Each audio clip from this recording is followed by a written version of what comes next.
They called her barren, cursed, worthless, so her own family sold her like livestock to a stranger on a frozen mountain.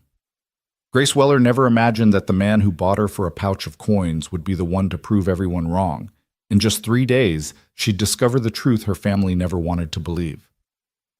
This is the story of a woman condemned by lies, a widower drowning in grief, and a love that defied an entire town's cruelty. Stay until the end and comment what city you're watching from.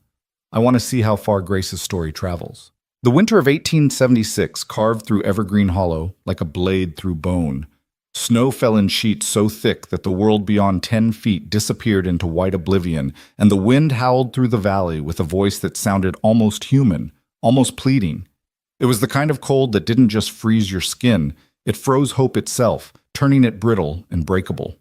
Grace Weller had stopped feeling the cold hours ago. She trudged behind the wagon, her boots sinking into snow that rose past her ankles with each labored step.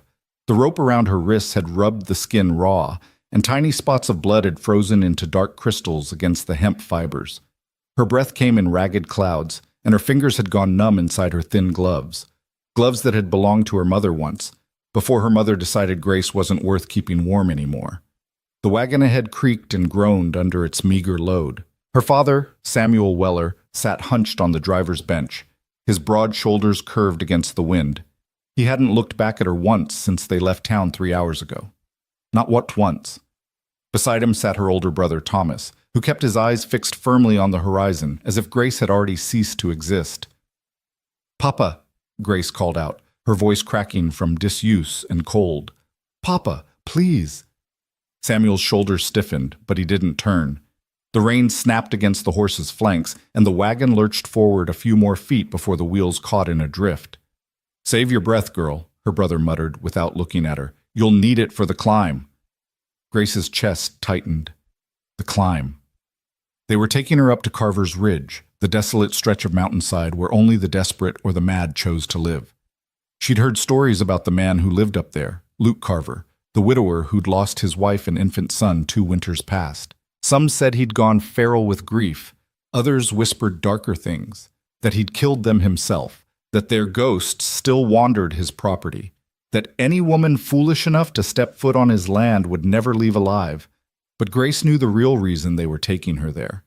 It had nothing to do with ghosts or curses. It had everything to do with the word that had poisoned her life for the past 3 years. Infertile.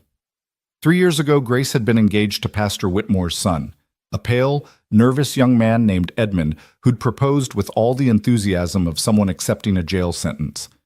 The engagement had lasted 6 months before Edmund's mother, the formidable Agnes Whitmore, had summoned the town doctor to examine Grace. Dr. Winters had poked and prodded, asked invasive questions, and finally declared, based on nothing but superstition and prejudice, that Grace's body showed signs of barrenness. The word had spread through Evergreen Hollow like plague. Within a week, Edmund had broken their engagement. Within a month, Grace couldn't walk down Main Street without hearing whispers. Within a year, even the farmhands who'd once smiled at her refused to meet her eyes. Barren, cursed, empty. Her mother had wept at first, raging at the unfairness of it all. But as the months passed and Grace's prospects dwindled to nothing, those tears had dried into something harder. Resentment, shame. And finally, the cold calculation that led to this moment, selling their daughter to a man who didn't care whether she could bear children because he'd already lost the only family he'd ever want. The wagon stopped. Grace nearly collided with it, so lost in her bitter thoughts that she hadn't noticed they'd reached the ridgeline. Her father climbed down from the bench with the stiffness of a man whose joints had frozen solid, and Thomas jumped down after him, stomping his feet to restore circulation. "We're here," Samuel said, and his voice sounded older than Grace remembered. Tired, hollowed out. Grace looked around, her heart sinking. They stood at the edge of a narrow clearing carved out of the wilderness. Ancient pines towered on 3 sides, their branches heavy with snow that muffled every sound. In the center of the clearing sat a cabin, if it could even be called that. It was little more than a rough structure of logs and stones, with a chimney that leaked thin gray smoke into the white sky. A lean-to stable stood off to one side, and behind it Grace could make out the dark shapes of fencing that stretched back into the trees. and standing in front of the cabin, as still as one of the surrounding pines, was a man. Luke Carver didn't look like the monster from the town's whispered stories. He was tall, well over 6 feet, with broad shoulders and the kind of solid, muscular build that came from years of hard physical labor. His hair was dark, almost black, and long enough to brush his collar. A thick beard covered the lower half of his face, but even from a distance, Grace could see his eyes, pale gray, like winter ice, and just as cold. He wore a heavy coat that had seen better years, canvas pants tucked into worn boots, and leather gloves that looked as though they'd been patched multiple times. A rifle rested in the crook of his arm, not aimed at them, but present. A reminder. Samuel cleared his throat and took a few steps forward, his hand rising in an awkward wave. "Mr. Carver, we spoke 2 weeks back about the, arrangement." Luke said nothing. He simply stood there, watching them with those pale, unreadable eyes. Grace's father shifted his weight, clearly unnerved by the silence. "This is Grace, my daughter. She's a hard worker, good cook, knows her way around a farm. She won't give you any trouble." Grace felt her throat close. Her father was describing her like livestock at auction. Good bloodlines, strong teeth, guaranteed not to complain. "She's healthy," Thomas added, stepping up beside their father. "Never been sick a day in her life. And she's—" He hesitated, then plunged ahead. "She's clean. Unspoiled, if you understand my meaning." Grace wanted to scream. She wanted to run, but the rope around her wrists and the miles of frozen wilderness at her back kept her rooted in place, a prisoner of circumstances she'd never chosen and couldn't escape. Luke Carver finally moved. He descended the 3 rough steps from his cabin door and crossed the clearing with long, measured strides. Up close, he was even more imposing, not threatening exactly, but solid, immovable, like one of the mountains themselves had taken human form and learned to walk. He stopped a few feet from Samuel and reached into his coat. For a heart-stopping moment, Grace thought he was going for a weapon, but instead he pulled out a small leather pouch. It jingled softly as he held it out. $50, Luke said. His voice was deep and rough from disuse, like gravel shifting beneath wagon wheels. As agreed. Samuel took the pouch with shaking hands, untied it, and counted the coins inside. Gold glinted dully in the gray light. Grace watched her father's face, saw the relief, the shame, the desperate gratitude all flickering across his weathered features, and something inside her broke so completely she wondered if she'd ever feel whole again. "That's all I'm worth?" The words escaped before she could stop them, her voice barely above a whisper. $50. No one answered. Samuel couldn't meet her eyes. Thomas turned away, suddenly fascinated by the tree line, and Luke Carver simply watched her with that same unreadable expression, as if she were a puzzle he hadn't quite decided whether to solve. Her father pocketed the coins and took a step backward. "She's all yours, then. The arrangement is—" "I know the arrangement," Luke interrupted. His tone wasn't harsh, just final. Conversation over. Samuel nodded rapidly, relieved to be dismissed. He climbed back onto the wagon with unseemly haste, and Thomas followed. Neither of them looked at Grace as Thomas took up the reins. "Papa," Grace said again, and this time her voice cracked completely. "Papa, please, don't do this. Don't leave me here. I'll work harder. I'll prove them wrong about—" "Enough!" Her father's voice cut through her pleading like an axe through kindling. He still wouldn't look at her. "You're a burden we can't afford anymore, Grace. This is better for everyone. You'll have a roof, food, more than you'd get begging on the streets once we're gone." "But I'm your daughter. You're not bearing anyone's children." The words exploded from him, raw and awful. "You're not giving us grandchildren, not bringing another family's support, not doing anything but eating our food and taking up space. At least this way you're useful to someone." The silence that followed was absolute. Even the wind seemed to pause, as if the world itself was holding its breath at the cruelty of what had just been said. Grace felt the words land like physical blows, each one finding a vulnerable place in her heart and tearing it open. Thomas snapped the reins and the wagon lurched into motion. It turned in a wide arc, the horse straining against the snow, and began the long trek back down the mountain. Grace stood frozen, watching them go, her bound wrists hanging uselessly at her waist, and her breath coming in short, painful gasps. They didn't look back. Not once. The wagon finally disappeared into the white curtain of falling snow. Grace felt her knees start to buckle, but before she could collapse, a hand caught her elbow, firm but not bruising. She looked up, startled to find Luke Carver standing beside her. "Don't," he said quietly. "Not yet." She didn't understand what he meant until she felt the tears on her cheeks, already freezing in the bitter cold. She hadn't even realized she was crying. Luke released her elbow and pulled a knife from his belt. Grace flinched instinctively, but he simply reached for her bound wrists and sliced through the rope with one clean motion. The hemp fell away, and Grace gasped as blood rushed back into her hands, bringing with it 1,000 needle pricks of pain. "You can walk on your own," Luke said, returning the knife to its sheath. His voice wasn't cruel, not like her father's had been, just tired. So deeply, profoundly tired that Grace recognized it immediately because she'd been carrying that same exhaustion for years. He turned and started back toward the cabin. Grace stood there for a long moment, rubbing feeling back into her raw wrists. She could run, she supposed, make a break for the tree line and take her chances with the wilderness. But she had no coat thick enough for these mountains, no supplies, no knowledge of how to survive alone. She'd freeze to death before nightfall, and part of her whispered that maybe that wouldn't be so terrible. At least it would be her choice.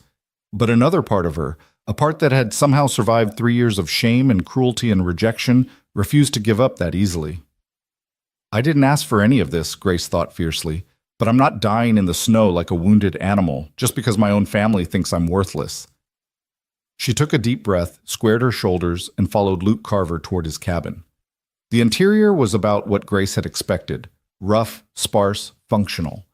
A stone fireplace dominated one wall, with a decent fire burning in the hearth. A simple wooden table stood near the center of the room, flanked by 2 chairs that didn't match. Shelves lined the walls, holding basic supplies: canned goods, tools, a few battered books. A ladder led up to a loft where Grace could see the corner of a quilt-covered mattress. It was clean, she noted with some surprise. No dirt tracked across the floor, no dishes piled in the basin, no cobwebs strung across the corners. Whatever else Luke Carver might be, he wasn't living in squalor.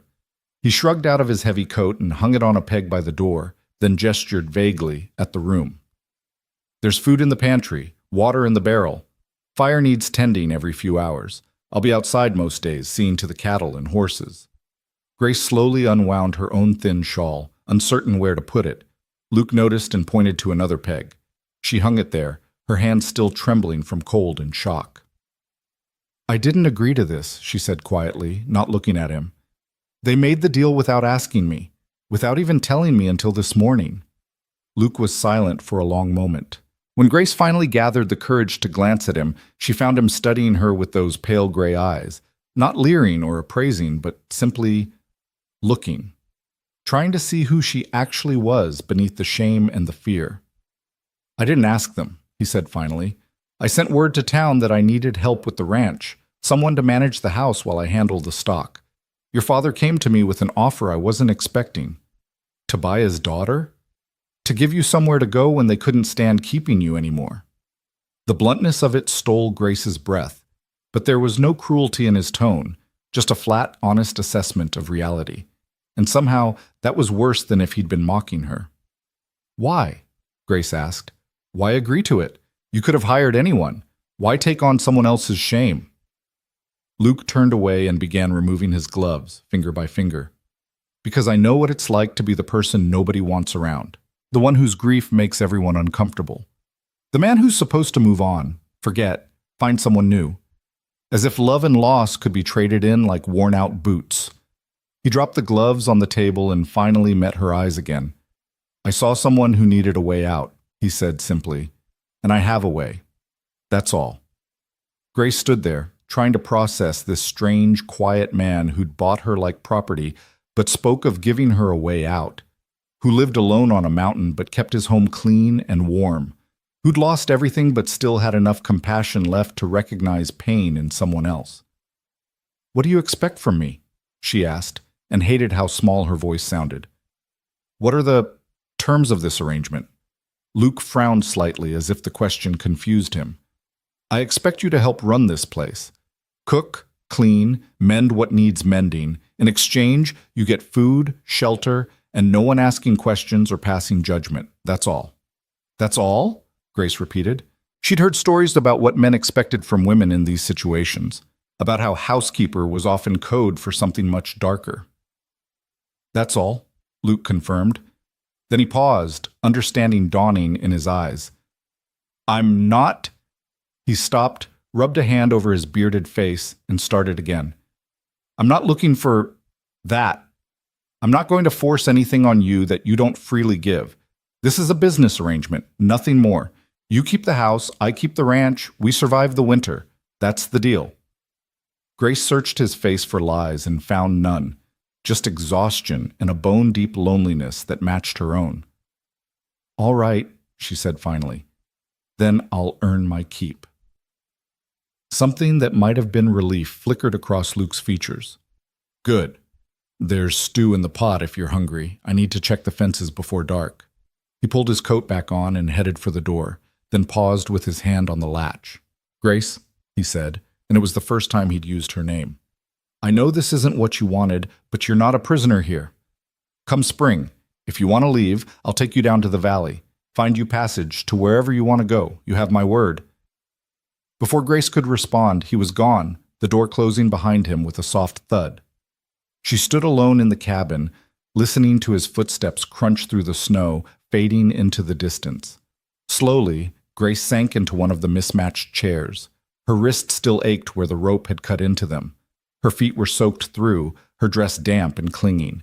She should tend to the fire, find dry clothes, eat something. But for a long moment, she simply sat there, trying to understand what had just happened to her life. 24 hours ago, she'd been in her parents' house, unwanted, certainly, but at least familiar. Now she was on a mountain, in the home of a stranger, with no clear future and no way back to the past. She'd been sold like a piece of furniture, discarded like trash, and told she was worth exactly $50 in gold. But Luke Carver had cut her bindings, had told her she could leave come spring, had looked at her not with disgust or pity, but with the weary recognition of one wounded soul seeing another.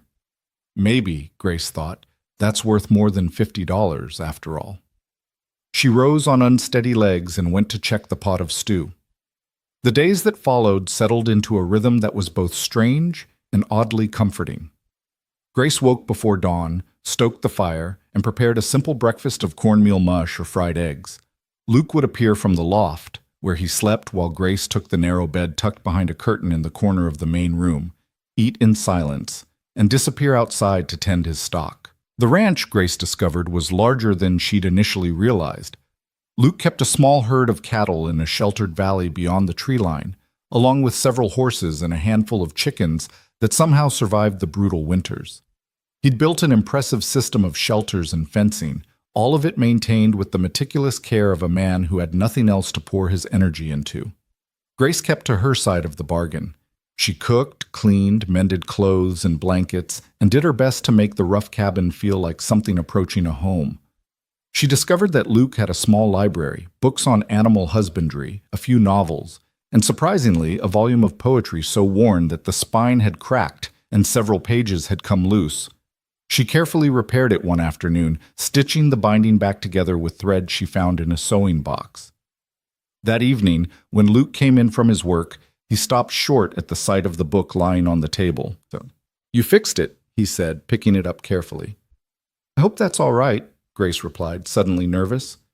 "I know I shouldn't have touched your things without asking, but I saw it was damaged, and I thought it was my wife's," Luke interrupted quietly. "Anna. She loved poetry, used to read to me in the evenings." Grace's throat tightened. "I'm sorry, I didn't know." "No reason you should." Luke ran his fingers over the repaired spine. "Thank you for fixing it. I've been meaning to do it myself for 2 years, but He trailed off, and Grace understood. Sometimes the pain of touching something beloved was too much to bear. "I can read it to you," she offered impulsively. "If you'd like," the way she used to. Luke looked up sharply, and for a moment Grace thought she'd overstepped terribly, but then his expression softened in a way she hadn't seen before. "I'd like that," he said, "if it's not too much trouble." So that night, after dinner had been cleared away, Grace opened the book of poetry and began to read by the firelight. Her voice was soft and slightly Wordsworth, Coleridge, Shakespeare. It grew stronger. Luke sat in his chair, eyes closed, and listened. When she finally stopped, the fire had burned low and the night had grown deep around them. Anna had a better voice for it, Luke said, opening his eyes. But that was... He paused, searching for words. That was good. Thank you. It became their evening ritual. After the work was done and darkness had fallen, Grace would read while Luke listened. They didn't talk much otherwise. Luke wasn't a talkative man by nature, and Grace had learned over the years that silence was often safer than speech. But the poetry seemed to create a space where they could both exist without the weight of expectation or judgment. 3 weeks into her time at the ranch, a blizzard rolled in. Grace had seen storms before. Living in Evergreen Hollow meant learning to respect winter's fury, but nothing had prepared her for the violence of a mountain blizzard. The wind screamed like something alive and angry, battering the cabin's walls with enough force to make the timbers creak. Snow drove sideways, so thick that Grace couldn't see the tree line only 30 yards away. We'll be snowed in for at least 3 days, Luke said, checking their supplies. Maybe longer. Do you have enough food? Grace asked. For the cattle? I'll need to get to the valley shelter. They've got hay stored there, but someone has to break ice on the water trough twice a day, or they'll die of thirst. Grace looked at him incredulously. You can't go out in this. You'll freeze to death before you get halfway there. They'll die if I don't. Then I'll come with you. 2 people can work faster than one, and... No. Luke's voice was flat and final. You're not risking your life for a few head of cattle. They're not just cattle, Grace shot back, surprising herself with her vehemence. They're your livelihood, your life's work, and I'm not sitting here warm and safe while you die trying to save them alone. They stared at each other, locked in a silent battle of wills. Finally, Luke shook his head.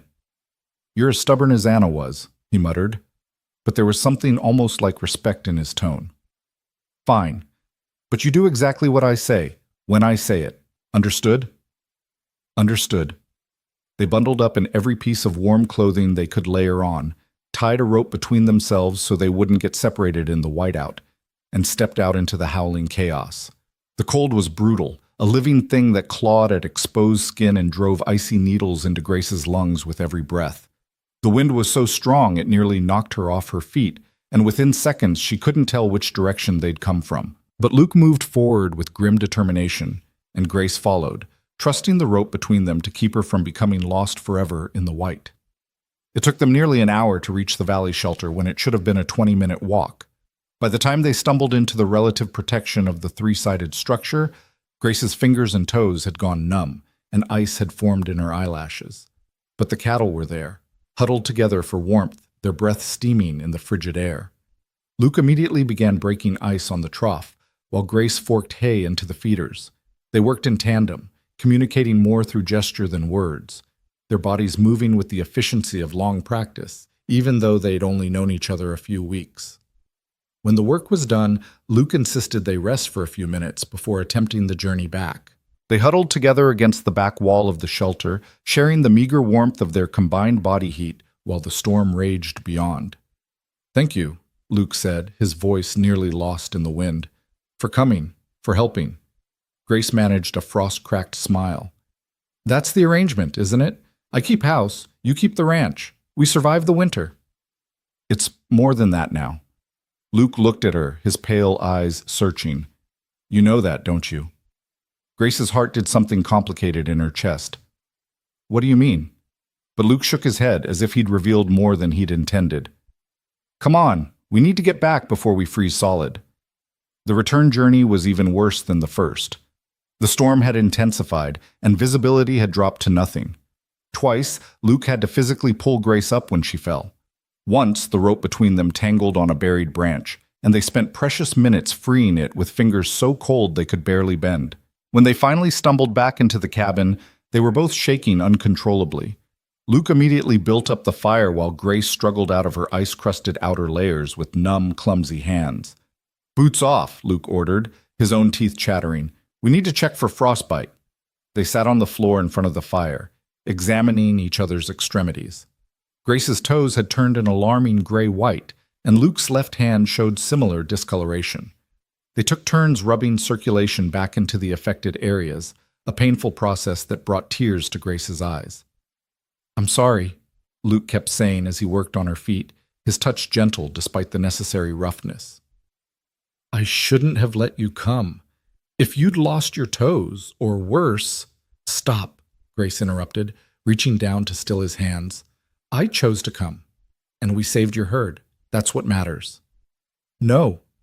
Luke looked up at her, and the raw emotion in his face made Grace catch her breath. "You matter. You—" He stopped, seemed to struggle with himself, then forged ahead. "I thought I was dead inside. After Anna and the baby died, I felt nothing, just empty. Going through the motions of living because I didn't know what else to do. But you—" He broke off again, shaking his head as if he couldn't believe what he was about to say. "You make me feel things again," he finished quietly. "And it terrifies me." Grace stared at him, her heart pounding. "Luke, I know this isn't what you signed up for," he continued in a rush, as if he needed to get all the words out before he lost his courage. "I know you were brought here against your will, that you probably hate me for being part of that you're only staying because you have nowhere else to go. But I need you to know you're not just a housekeeper to me anymore. He swallowed hard. "You're important." The fire crackled between them. Outside, the blizzard continued its assault on the cabin, but inside, in this small circle of warmth and honesty, something profound was shifting. "I don't hate you," Grace said softly. "I've never hated you, and She paused, searching for her own courage.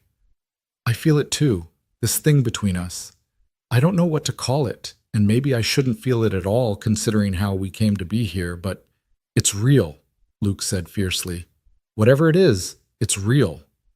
They sat there for a long moment, neither moving, both afraid that acknowledging what was happening between them might somehow break the spell. Then, slowly, carefully, Luke reached up and cupped Grace's face with one still cold hand. "I don't know how to do this again," he whispered. "I don't know if I remember how to let someone in, but I want to try. If you'll let me." Grace leaned into his touch, her eyes falling closed. "I don't know how to trust anyone anymore," she admitted. "Everyone I've ever trusted has hurt me. But with you, I feel like maybe I could learn. Then we'll learn together." He leaned forward and pressed his forehead against hers, and they stayed like that. Not kissing, not speaking, just existing in the same space, breathing the same air, allowing themselves to believe that maybe, just maybe, they could be something more than two broken people surviving in the wilderness. The storm lasted 5 days. During that time, Grace and Luke made the dangerous journey to the cattle shelter twice more. They cooked together, read together, and gradually began talking, really talking, about the lives they'd lived before fate brought them to this mountain. Luke told her about Anna, about their courtship and marriage, about the joy when they'd learned a baby was coming, and the devastation when complications during childbirth took both mother and child in a single, horrible night. "I blame myself," he said quietly one evening as they sat by the fire. "The doctor said it wasn't anyone's fault, that these things just happen, but I kept thinking, if I'd gotten him there sooner, if I'd had more money for better care, if I'd done 1,000 different things differently." "It wasn't your fault," Grace said firmly, taking his hand. "Sometimes terrible things happen, and there's no reason for them. No one to blame, just loss." Luke squeezed her fingers. "Tell me about your loss." So Grace told him about the diagnosis of barrenness, about watching her engagement crumble and her reputation disintegrate, about the slow, crushing weight of being deemed worthless by everyone she'd ever known. "I felt like I'd failed at the one thing women are supposed to do," she whispered, "like my body had betrayed me, and everyone could see it. Everyone knew I was broken." "You're not broken," Luke said with quiet intensity. "That doctor was a fool and a charlatan. There's nothing wrong with you, Grace, nothing." "How can you know that?" "Because I've been living with you for a month, and I see a woman who's strong, capable, kind, and more resilient than anyone I've ever met. A woman who risks her life in a blizzard to save cattle that aren't even hers. A woman who can repair books and cook a decent stew and read poetry, like it's music." He paused. "A woman worth a hell of a lot more than $50.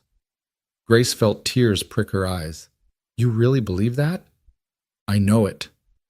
The blizzard finally broke on the 6th day, and the world outside transformed into a winter wonderland, beautiful and deadly in equal measure. Luke spent long hours digging them out, clearing paths to the woodpile, the well, and the barn. Grace worked beside him when she could, but mostly she focused on maintaining the cabin's warmth and ensuring they had food enough to restore their depleted energy. As January turned to February, something unspoken but unmistakable bloomed between them. Luke started lingering at breakfast, reluctant to head out to his work. Grace found herself humming as she went about her chores, a sound the cabin hadn't heard in years. They began sitting closer together during the evening readings, until one night Luke simply put his arm around her shoulders and Grace leaned into his warmth without a word being spoken. They were healing each other, Grace realized. Two people so wounded they'd stopped believing in anything beyond survival, slowly discovering that maybe there was more to life than just enduring. But Grace couldn't quite shake the shadow of her past. The word barren still echoed in her mind, a curse she couldn't escape. What would Luke think when he realized she could never give him children? Would he start to resent her the way Edmund had?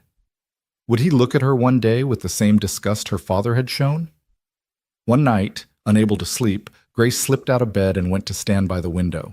The moon was full, painting the snow-covered world in shades of silver and blue.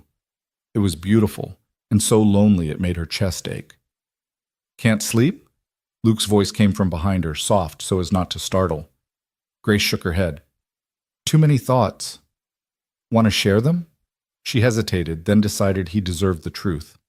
All of it. "When we first met, you said this was just a business arrangement," she began slowly. "That come spring, I could leave if I wanted, but things have changed between us. I think you feel it too."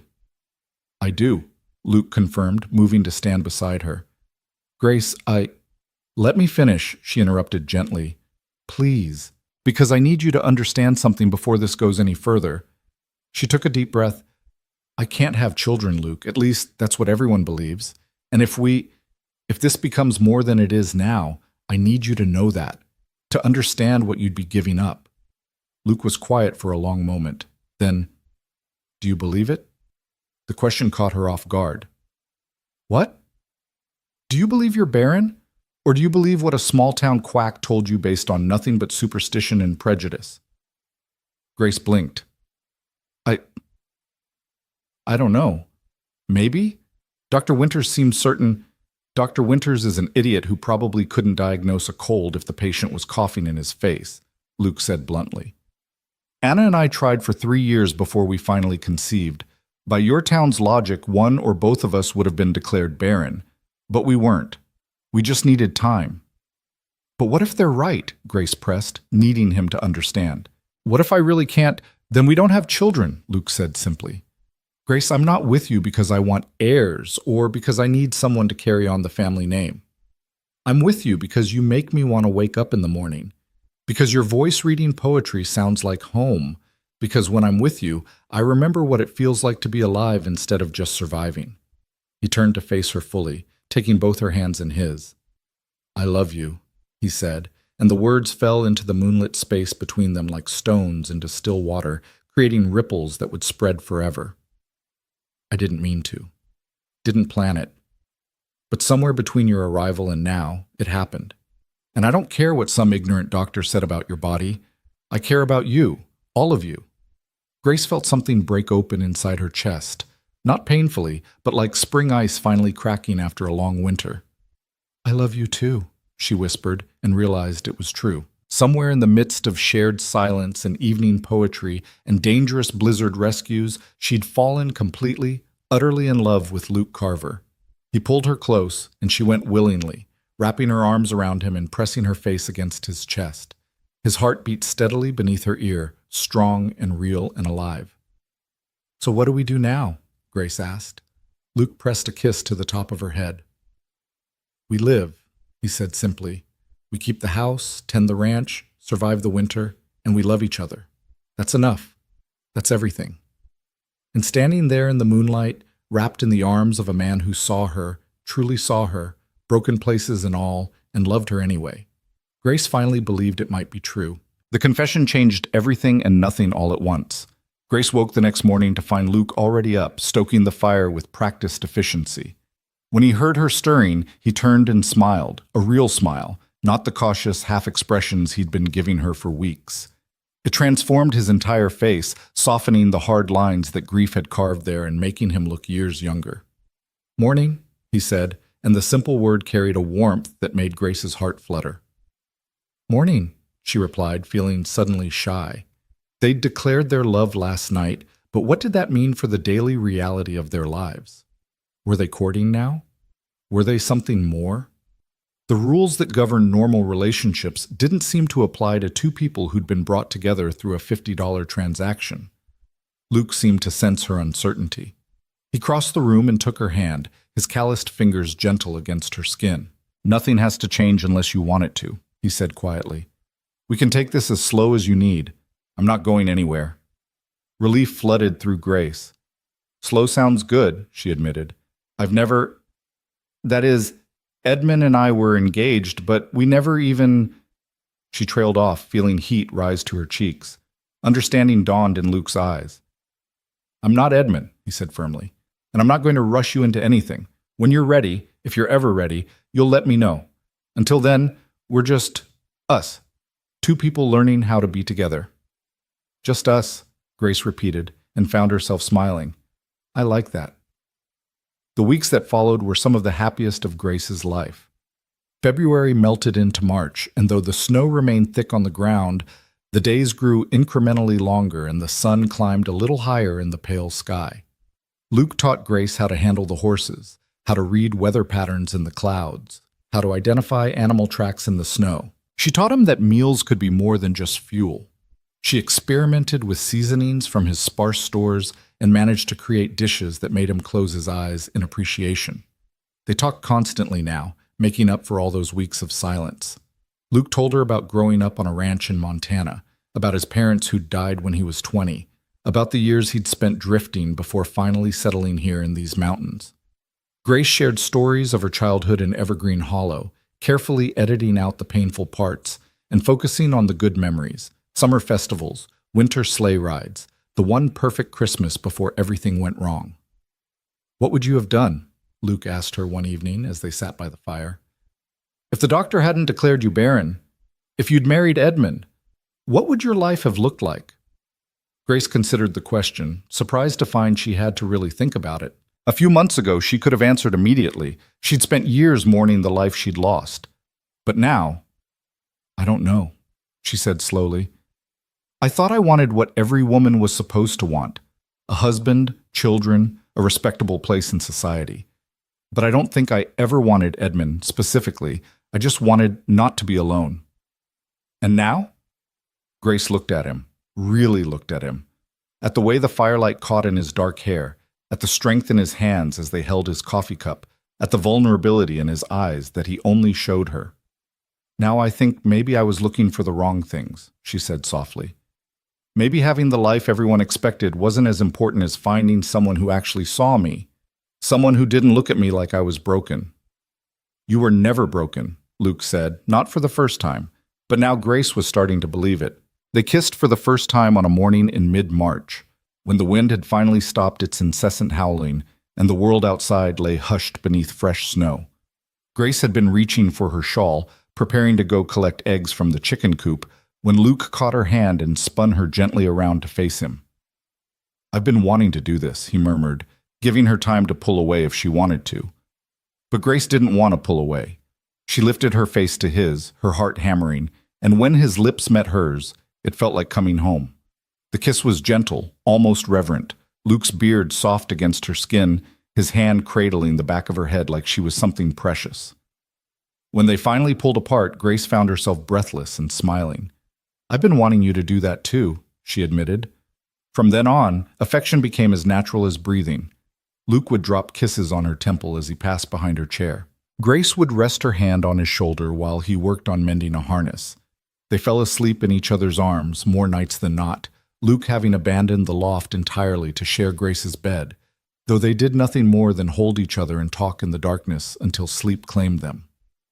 "I want to marry you," Luke said one night, his voice rumbling through his chest where Grace's head rested. "Properly." Not this strange arrangement your father forced on us, but a real marriage. When the snow melts and the pass opens, we could go down to the valley. Find a preacher. Make it official. Grace's breath caught. You want to marry me? More than I've wanted anything in a long time. Luke's arms tightened around her. I know it's fast. I know we've only really been together a couple months, but when you've lost as much as I have, you learn not to waste time. Life's too short and too uncertain. I love you, Grace Weller. I want to build a life with you. Will you marry me? Tears pricked Grace's eyes, happy tears for once. Yes, she whispered. Yes, I'll marry you. They sealed the promise with a kiss that started gentle and grew more heated, Luke's hands tangling in Grace's hair while she clutched at his shoulders. When they finally broke apart, both breathing hard, Luke rested his forehead against hers. We should stop, he said, though he made no move to let her go. Why? Grace asked, genuinely curious. Because I want to do this right. I want to marry you first, make you my wife in truth before— He broke off, clearing his throat roughly. Grace felt a surge of affection for this complicated man who could be so tender despite all his roughness, who wanted to honor her even though they already lived together and loved each other. I appreciate that, she said softly. But Luke, we're already living as husband and wife in every way that matters except one, and I don't want to wait anymore. Luke pulled back to look at her, his gray eyes searching. You're sure? I'm sure.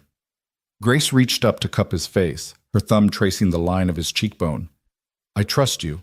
I love you.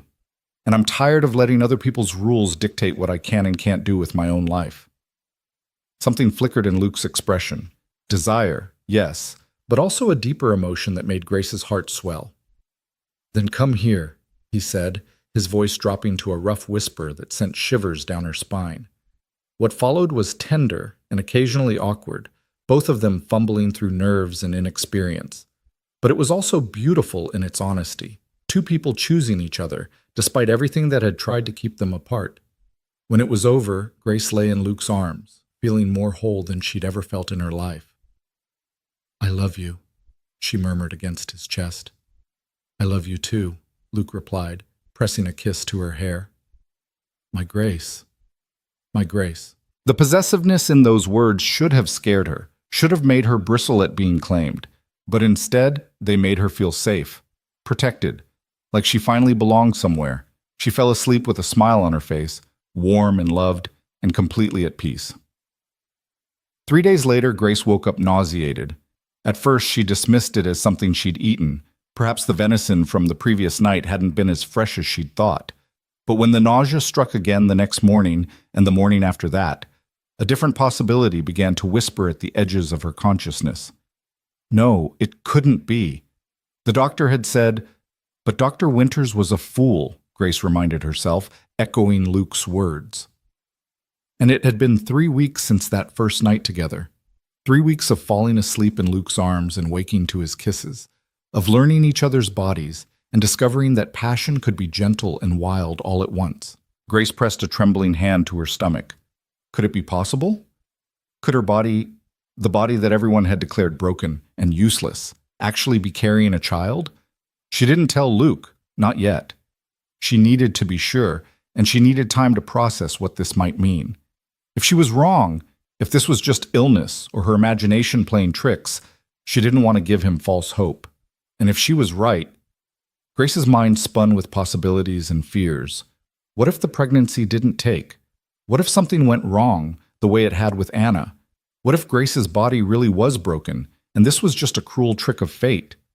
But as the days passed and her symptoms persisted, the nausea, the exhaustion, the strange tenderness in her breasts, doubt slowly transformed into cautious hope. And when she realized her monthly bleeding was over a week late, hope bloomed into something closer to certainty. She was pregnant. Against all odds, despite every dire prediction and medical pronouncement, Grace Weller was carrying a child. The realization struck her one morning as she stood at the window, watching Luke work with one of the horses in the paddock.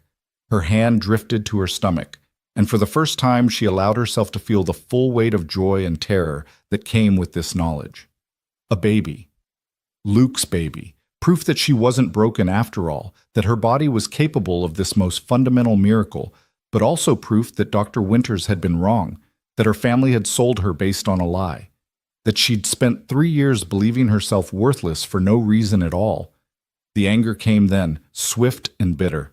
How dare they? How dare Dr. Winters pronounce judgment on her fertility based on nothing but his own prejudice? How dare her parents believe him without question, without even trying to get a second opinion? How dare Edmund look at her with disgust and pity, as if she were something less than human? They'd stolen 3 years of her life. 3 years of shame and isolation and crushing loneliness, all because of one man's incompetent diagnosis and an entire town's willingness to believe the worst of her. Grace felt tears streaming down her face, tears of rage and relief and overwhelming vindication. She'd been right. She'd been right all along to question the diagnosis, to resent the label they'd forced upon her, and now she had proof. "Grace?" Luke's voice came from behind her, concerned. "What's wrong? Are you hurt?" She turned to face him, and the words tumbled out before she could stop them. "I'm pregnant." Luke froze, his eyes going wide with shock. "What?" "I'm pregnant," Grace repeated, and now she was laughing through her tears. "I'm carrying your child, Luke, your child. The doctors were wrong. My family was wrong. Everyone was wrong. I'm not barren. I never was." For a long moment, Luke just stared at her, his face cycling through disbelief, wonder, and finally pure, unfiltered joy. Then he crossed the room in 3 long strides and swept her into his arms, lifting her clear off the ground and spinning her around while she laughed and cried at the same time. "You're sure?" he asked, setting her down but keeping his hands on her waist as if afraid she might disappear. "You're absolutely sure?" "As sure as I can be without a doctor. But Luke, my monthly bleeding hasn't come, and I've been sick every morning for a week, and She placed his hand on her stomach. "I can feel it. Something's different. Something's growing." Luke's hand trembled against her belly, his eyes filling with tears. "A baby," he whispered, his voice breaking. "Grace, we're going to have a baby." "Are you happy?" Grace asked, suddenly uncertain.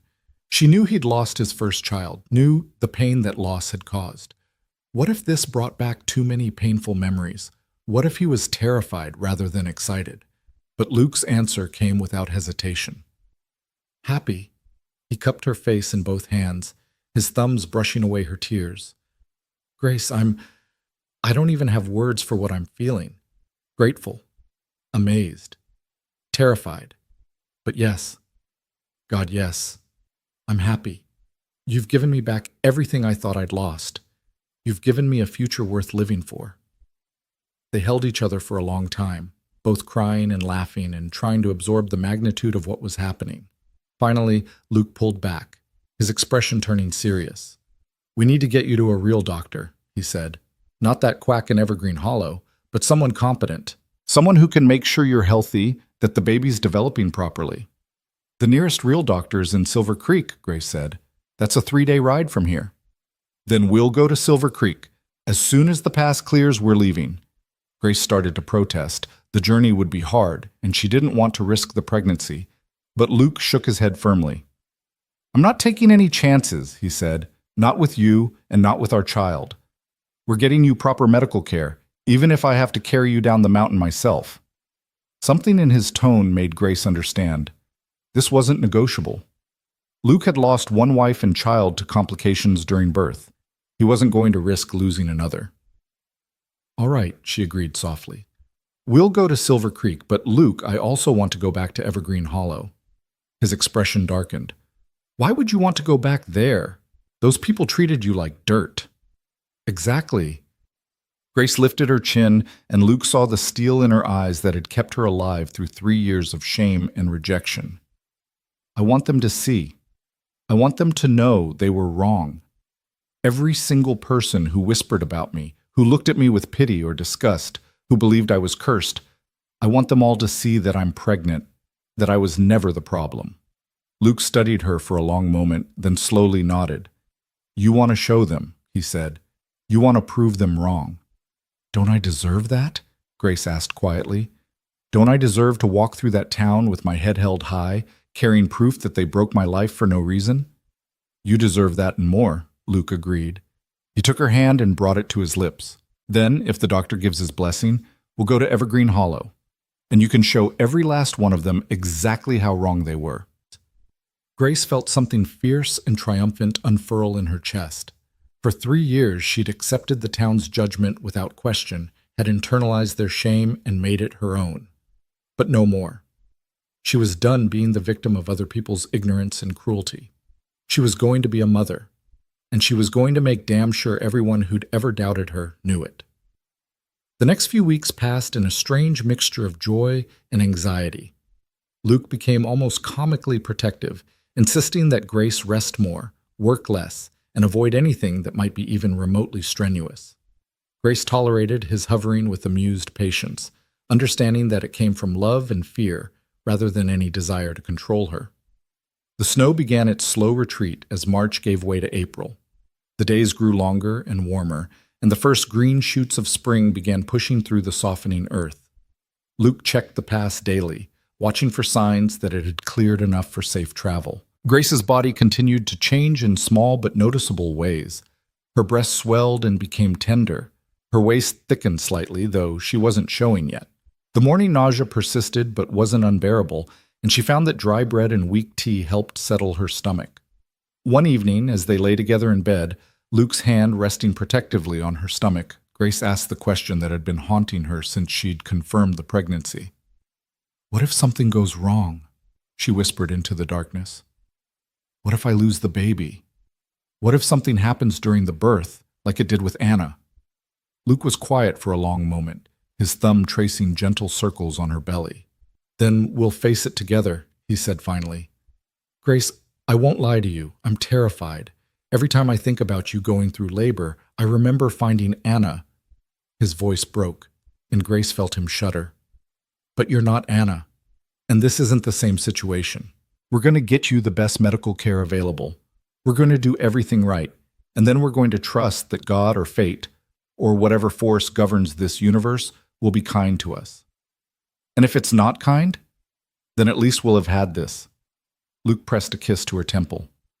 "These months together, this love, this hope.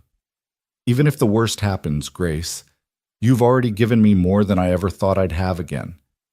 I won't regret any of it."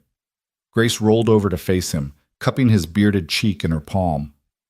"I love you," she said fiercely, "and I'm going to do everything I can to bring this baby safely into the world. For you, and for me, and for every woman who's ever been told she was worthless because her body didn't cooperate with someone else's expectations." "I love you too," Luke replied, and sealed the promise with a kiss. Finally, in the 3rd week of April, Luke declared the pass safe enough for travel. They packed carefully: food, water, warm clothes in case the weather turned, and the small amount of money Luke had saved over the years. Grace felt a flutter of nervousness as she watched him saddle 2 of his gentlest horses. This was it. They were leaving the sanctuary of the cabin, the isolated bubble where their love had grown without interference or judgment. They were going back into the world, a world that had been cruel to both of them. What if things went wrong? What if the doctor in Silver Creek was no better than Dr. Winters? What if going back to Evergreen Hollow reopened wounds that had barely begun to heal? "Hey," Luke said softly, appearing at her side. "Where'd you go just now?" Grace managed a weak smile. "Just thinking, worrying." "About?" "Everything." She gestured helplessly. "What if this is a mistake? What if we should just stay here where we're safe?" Luke took her hands in his. "Grace, we can't hide forever. And more importantly, you shouldn't have to hide. You deserve to walk through that town with your head high. You deserve to show them they were wrong about you. Don't let fear steal that from you." He was right, Grace knew. She'd spent too much of her life afraid of rejection, afraid of shame, afraid of proving everyone's worst assumptions correct. But she wasn't that frightened girl anymore. She was a woman who'd survived being sold by her own family, who'd built a life in the wilderness, who'd found love in the most unlikely of places. She was stronger than she'd ever given herself credit for. "You're right," she said, squaring her shoulders. "Let's go show them who Grace Carver really is." Luke grinned. Grace Carver, he repeated, testing out the sound of it. I like that, though we should probably make it official before you start using it. Is that a proposal? It's a reminder of the proposal I already made. One we'll make legal as soon as we find a preacher willing to marry us. They set out just after dawn, leaving the cabin locked and secure behind them. The journey down the mountain was slow and careful, Luke constantly checking on Grace to make sure she wasn't overtaxed. But despite his concerns, Grace felt strong and capable, her body adjusting to the gentle rhythm of horseback travel. The world beyond the mountain was waking up after its long winter sleep. Wildflowers dotted the meadows in splashes of yellow and purple. Streams ran high with snowmelt, their rushing water a constant music. Birds called from the trees, and once, Grace spotted a deer and her fawn watching them from a distance before bounding away. They made camp that first night in a sheltered hollow, and Luke insisted on doing all the work while Grace rested. She protested, but he was adamant. "You're carrying precious cargo," he said, building up the fire. "I'm not taking any chances." Grace rolled her eyes, but couldn't quite hide her smile. "I'm pregnant, not made of glass." "You're my world," Luke countered, "which means you get treated like it." They reached Silver Creek late on the afternoon of the third day. The town was larger than Evergreen Hollow, with actual paved streets and brick buildings that spoke of prosperity and permanence. Luke asked around and was directed to Dr. Harrison, a middle-aged physician with kind eyes and a reassuring manner. Grace's hand shook as they entered his office. What if he examined her and declared that something was wrong? What if the baby wasn't developing properly? What if he confirmed all her worst fears? But Dr. Harrison was thorough and gentle, asking questions about her symptoms and medical history, while Luke sat nearby, his hand gripping hers tightly. When Grace mentioned Dr. Winter's diagnosis of barrenness, Harrison's eyebrows rose. "Based on what evidence?" he asked. I don't know," Grace admitted. He never really explained, just said my body showed signs of it." Harrison shook his head in disgust. "Quackery," he muttered. "Pure quackery." "Miss Weller, Mrs. Carver," Luke interrupted firmly, though they hadn't actually married yet. "Or soon to be." "Mrs. Carver," Harrison corrected with a slight smile, "I can tell you with absolute certainty that you are, indeed, pregnant. Based on what you've told me about your last monthly bleeding and your symptoms, I'd estimate you're about 6 to 8 weeks along. Your body is responding exactly as it should, and I see no reason to believe you'll have any complications." Grace felt tears spring to her eyes. "You're sure? You're absolutely sure?" "As sure as I can be at this early stage. Of course, pregnancy always carries risks, and I'd like to see you again in a few months for another examination. But right now, everything looks perfectly healthy and normal. You, my dear, are going to be a mother." The words hit Grace like a physical force. She burst into tears, great heaving sobs of relief and vindication and overwhelming joy. Luke pulled her into his arms, and she felt his own tears dampening her hair as he held her. "Thank you," Luke said hoarsely to Dr. Harrison. "Thank you for telling us the truth." Harrison looked at them with sympathy and understanding. "Someone should have told her the truth years ago," he said quietly. "Whoever diagnosed her as barren did her a grave disservice. I'm sorry you had to carry that burden for so long, Mrs. Carver." They stayed in Silver Creek for 2 more days, resting and gathering supplies for the next leg of their journey. Luke used some of their precious savings to buy Grace a new dress, something pretty and feminine that made her feel beautiful instead of broken. He also purchased a simple gold band from the town jeweler. "For when we make it official," he said, slipping it onto her finger. It fit perfectly. On the 3rd morning, they set out for Evergreen Hollow. As they rode, Grace felt her anxiety building. She hadn't seen her family or the town in almost 5 months. What would they say when they saw her? Would they even believe she was pregnant, or would they accuse her of lying? Would her mother show any remorse for what she'd done, or would she stand by the decision to sell her daughter? "We don't have to do this," Luke said, sensing her tension. "We can turn around right now, go back to the mountain, and never look back." Grace considered it, truly considered it. It would be so easy to just disappear, to build their life in isolation and forget that Evergreen Hollow had ever existed. But that would mean letting them win. It would mean accepting that she was the one who should be ashamed when they were the ones who'd failed her so completely. No, she said firmly. I need to do this. I need them to see. They reached Evergreen Hollow just as the sun was setting, painting the sky in shades of gold and pink. The town exactly as Grace remembered, the white church steeple rising above the other buildings, the general store with its familiar painted sign, the row of neat houses where respectable families lived their respectable lives. Grace had spent 22 years in this town, and in the end, it had chewed her up and spit her out without a second thought. They rode down Main Street slowly, deliberately. People stopped what they were doing to stare. Grace saw Mrs. Henderson's jaw actually drop. She saw Thomas Parker, who'd once asked to court her before the diagnosis, go pale and turn away. She saw Agnes Whitmore's eyes narrow with calculation and malice. Luke reached over and squeezed Grace's hand. Head high, he murmured. You've got nothing to be ashamed of. Grace lifted her chin and stared right back at the gawking townspeople. Let them look. Let them wonder. Let them realize what they'd thrown away. They reined in at the town square right in front of the general store where the most people would see them.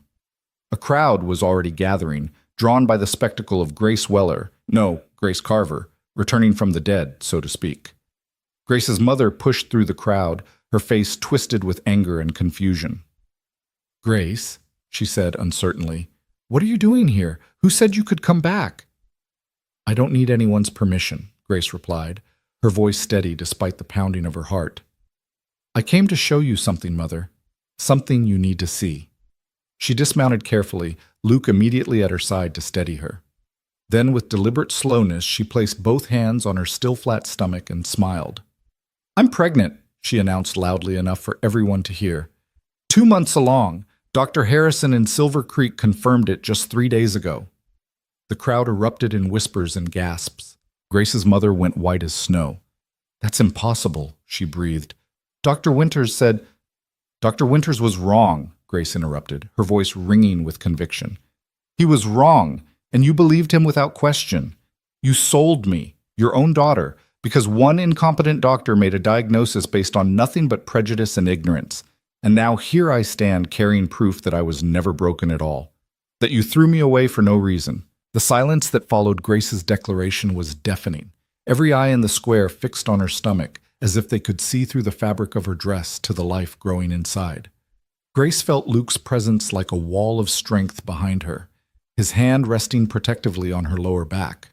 Her mother's face cycled through a dozen emotions in as many seconds: shock, disbelief, shame, and finally, a desperate attempt at denial. You're lying, she said, but her voice wavered. You're making this up to embarrass us, to... Why would I lie? Grace cut her off, her voice calm but edged with steel.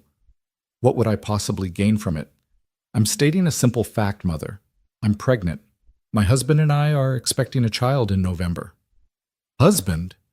Her mother's eyes darted to Luke, taking in his rough appearance, his protective stance.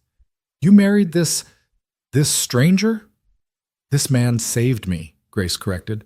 When my own family sold me like livestock, he gave me a home. A life. And yes, love, something I never found in this town despite living here for 22 years.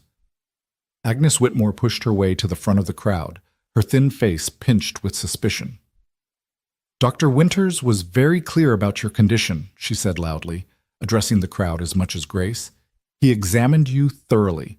Are you suggesting that our town physician, a man with decades of experience, was somehow mistaken? I'm not suggesting anything, Grace replied, meeting the older woman's hostile gaze without flinching. I'm stating a fact. Dr. Winters was wrong.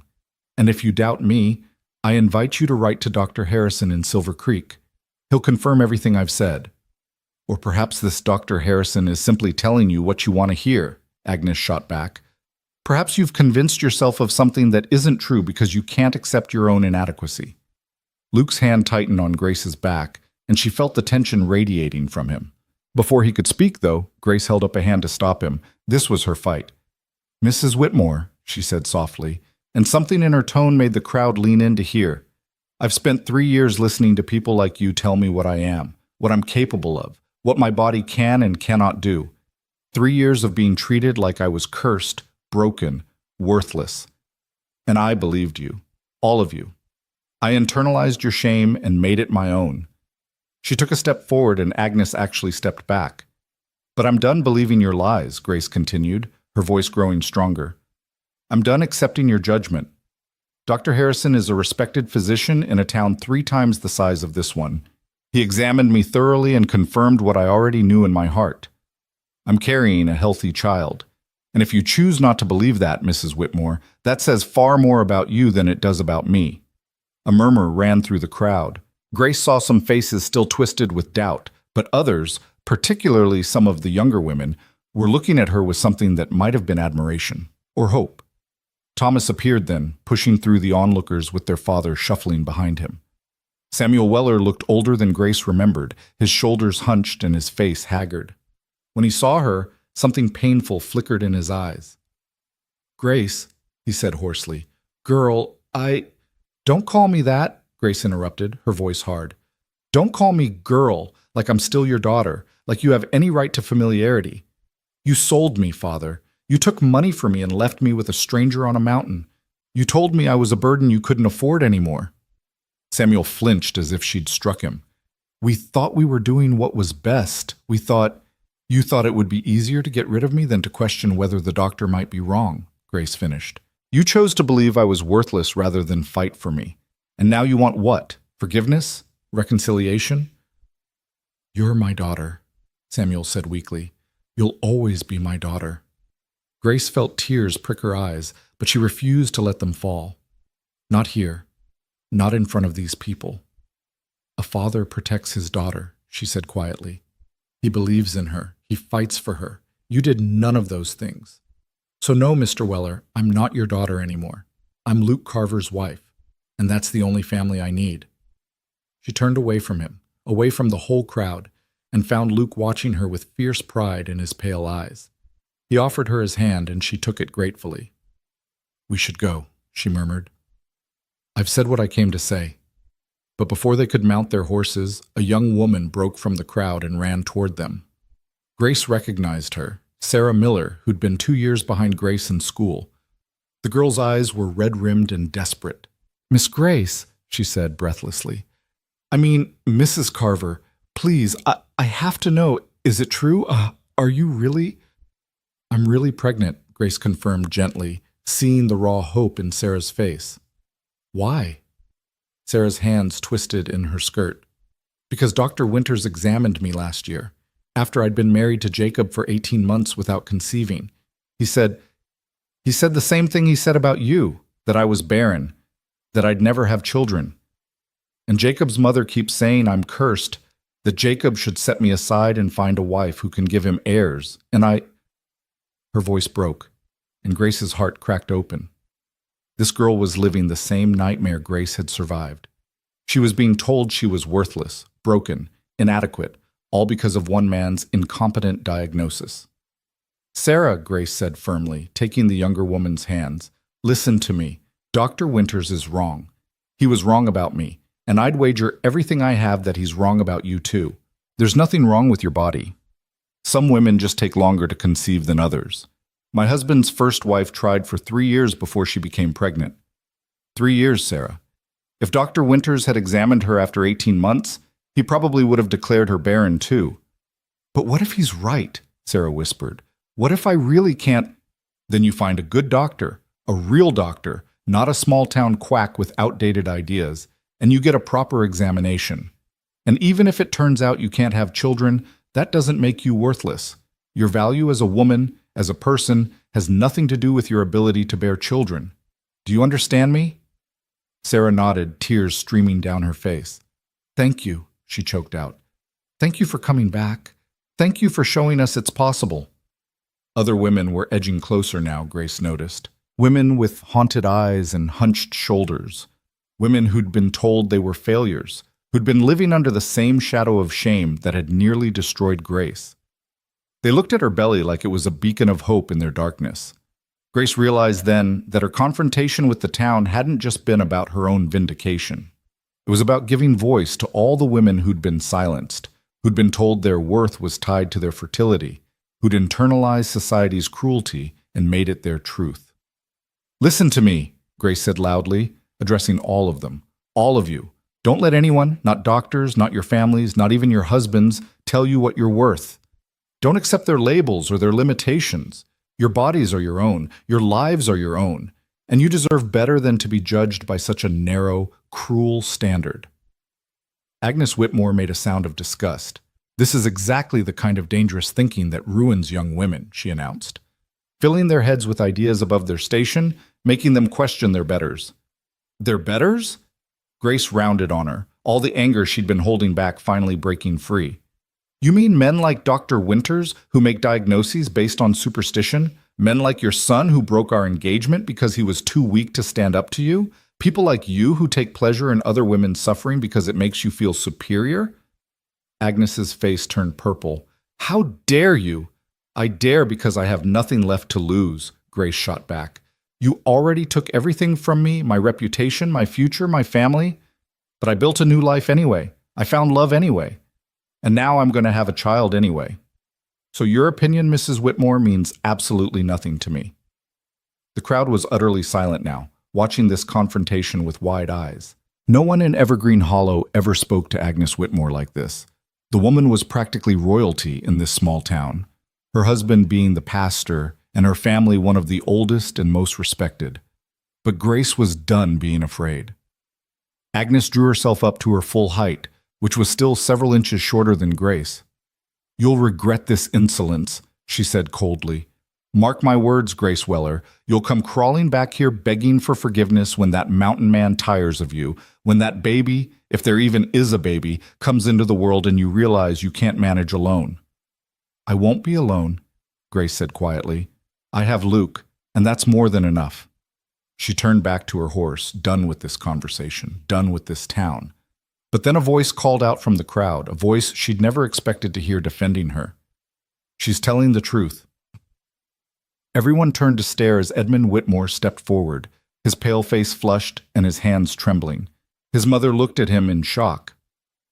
Edmund, what are you— She's telling the truth, Mother, Edmund repeated, louder this time. His eyes met Grace's, and she saw guilt and shame written plainly there. I've known for years that Dr. Winters was wrong about Grace. I heard him talking to Father once, after he examined her. He admitted he had no real basis for his diagnosis. He just said it because— Edmund's voice dropped. Because you told him to. The crowd erupted in shocked whispers. Agnes went white as death. That's a lie, she hissed. Edmund, you're confused. I'm not confused, Edmund said. And for the first time since Grace had known him, there was steel in his voice. You told Dr. Winters that the Weller family wasn't good enough for us, that Grace wasn't good enough for me. You said you needed a reason to break the engagement that wouldn't make our family look bad, so he gave you one. He declared her barren based on nothing, absolutely nothing, and you used it to destroy her life. Grace felt the world tilt beneath her feet. She'd known Dr. Winters was incompetent, but this was malicious. This was deliberate cruelty. Luke's arm came around her waist, holding her steady. Are you saying, he said, his voice dangerously quiet, that your mother paid a doctor to lie about my wife's fertility? To brand her as barren, knowing it would ruin her life? I'm saying exactly that, Edmund confirmed.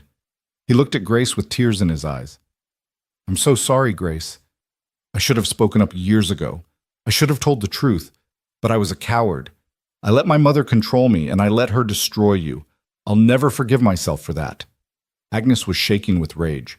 You ungrateful, disloyal, how dare you air our family's private business in front of the entire town? How dare you side with this nobody over your own mother? Because it's the right thing to do, Edmund said simply. Something I should have done 3 years ago. Grace stared at him, trying to process this revelation. Agnes Whitmore hadn't just believed Dr. Winters' diagnosis. She'd orchestrated it. She deliberately destroyed Grace's life because she didn't think the Weller family was good enough to marry into the prestigious Whitmore line. The rage that filled Grace then was unlike anything she'd ever felt. It burned through her veins like wildfire, consuming every other emotion until all she could feel was pure, incandescent fury. You destroyed my life, she said, her voice shaking. You took 3 years from me. 3 years of shame and isolation and pain. You made me believe I was worthless, broken, cursed. You made my own family sell me like property, all because you thought I wasn't good enough for your son?" Agnes lifted her chin defiantly. "I was protecting my family," she said, "protecting our legacy. The Whitmores don't marry beneath their station." "Your station?" Grace laughed, but there was no humor in it. "You're the wife of a small-town pastor, Mrs. Whitmore. You're not nobility. You're not royalty. You're just a cruel, petty woman who gets her power from making other people feel small."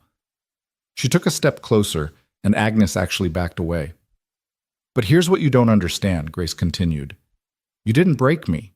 You tried. God knows you tried. But you failed. I survived your cruelty. I built a new life. I found real love with a real man who sees my worth without needing to tear anyone else down. And now I'm carrying his child. Proof that you and your lies have no power over me anymore." Agnes's face twisted with impotent rage. "You think you've won?" she spat.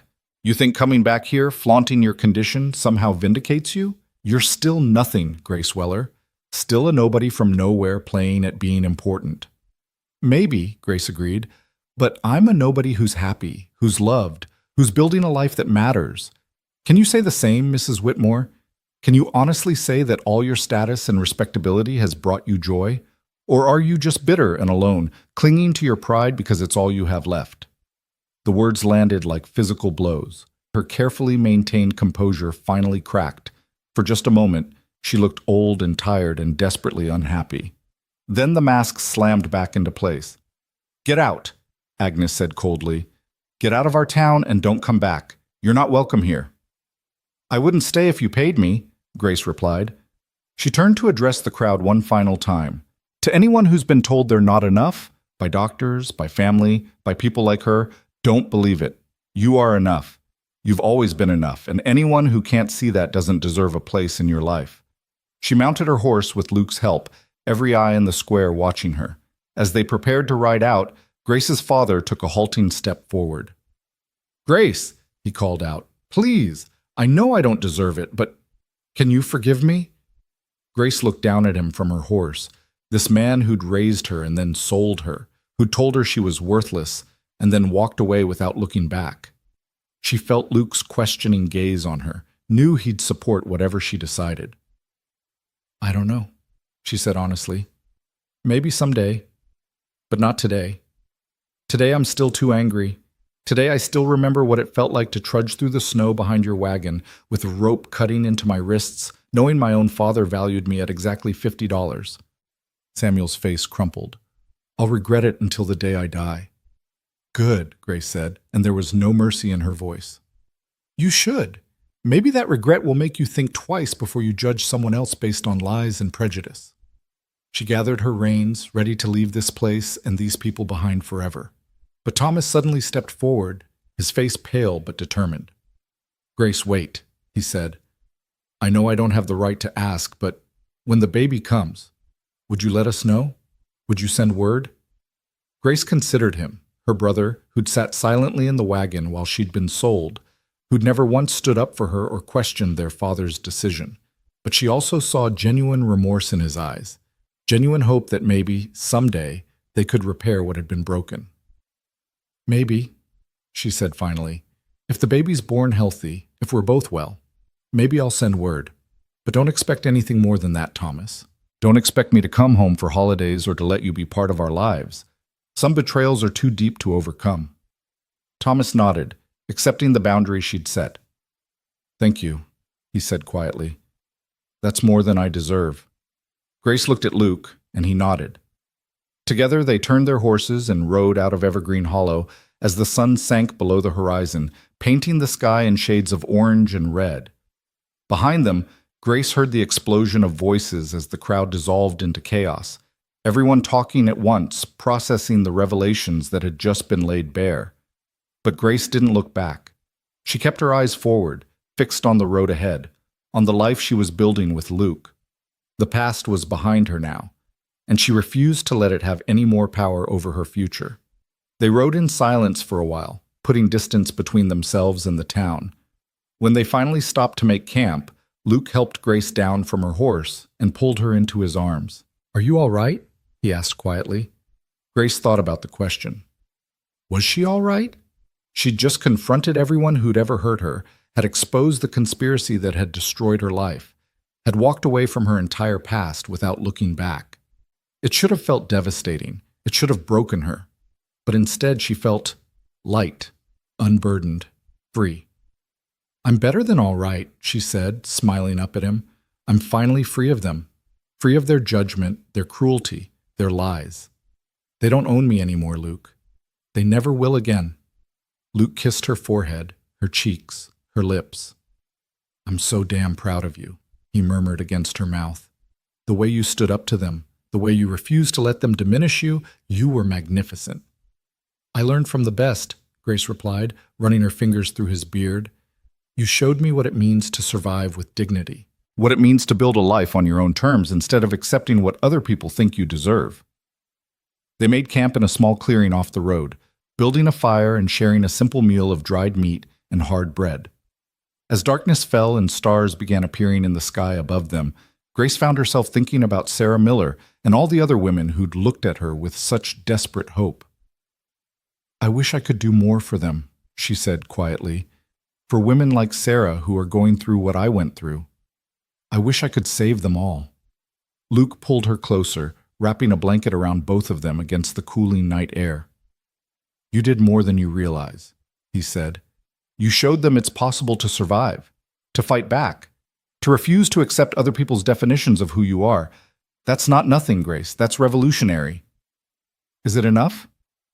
It's a start. Luke kissed the top of her head. And when our daughter is born— Daughter? Grace interrupted, tilting her head to look at him. What makes you so sure it's a girl? Luke smiled. Just a feeling. Call it a father's intuition, but when our daughter is born, she'll grow up knowing her mother was a warrior, that she fought against an entire town's prejudice and won. That's a legacy worth having. Grace settled back against his chest, his words warming her from the inside out. A daughter. A little girl who would grow up in a world where her mother had already blazed a trail, who would never have to doubt her own worth or accept anyone else's cruel judgment. What should we name her? Grace asked. If it is a girl, I mean. Luke was quiet for a moment, considering. Faith, he said finally. We should name her Faith. Grace tested the name silently, rolling it around in her mind. Faith. It was perfect. A reminder that sometimes you had to believe in the impossible, that miracles happened when you least expected them, that love could bloom even in the harshest conditions. Faith Carver, she said aloud. Yes, I like that. They sat together in comfortable silence, watching the fire burn down to embers. Grace found her hand drifting to her stomach, marveling at the life growing inside her. Just a few months ago, she'd been trudging through snow with bound wrists, believing herself worthless and broken. Now she was here, loved, valued, carrying a child that proved every awful thing anyone had ever said about her was a lie. Luke? She said softly. Thank you. For buying me that day. For cutting my ropes and treating me like a person instead of property. For seeing me when everyone else looked through me. For loving me when I didn't think I deserved to be loved. Thank you for everything. Luke's arms tightened around her. Grace, you've got it backwards. You've got it. Thank you for trusting me. For taking a chance on a broken-down widower living alone on a mountain. For bringing light back into my life when I thought I'd spend the rest of my days in darkness. You saved me as much as I saved you. Maybe more. Grace turned in his arms and kissed him deeply, pouring all her love and gratitude and hope into the gesture.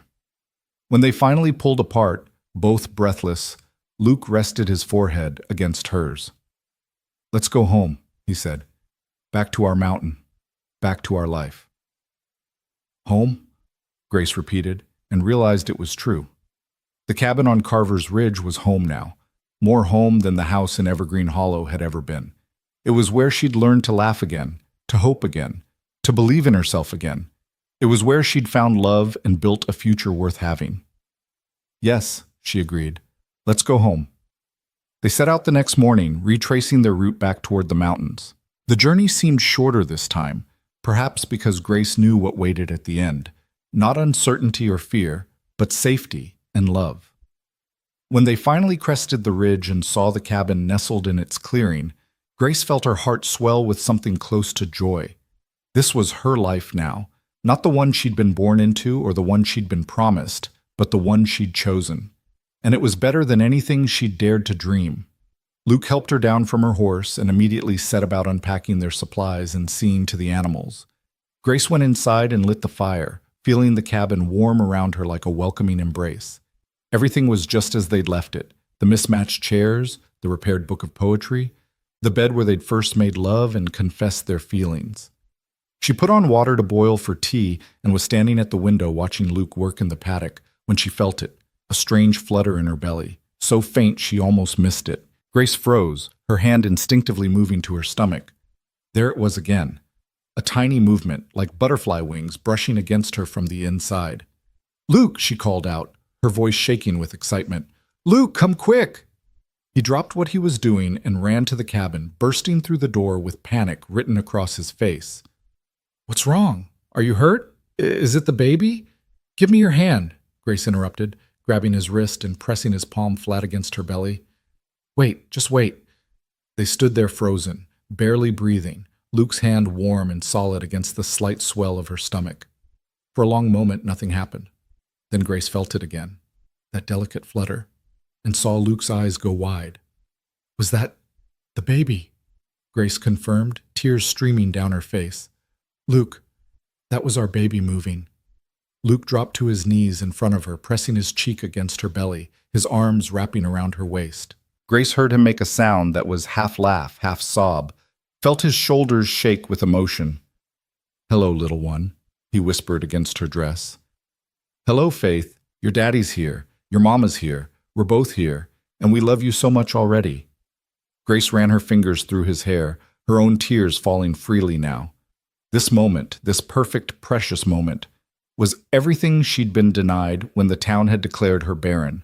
The joy of feeling life move inside her, of sharing that miracle with someone who loved her unconditionally, of knowing that soon she'd hold her daughter in her arms. "We're going to be parents," she said wonderingly. Luke looked up at her, his face wet with tears and split by a grin so wide it looked almost painful. "We're going to be parents," he repeated.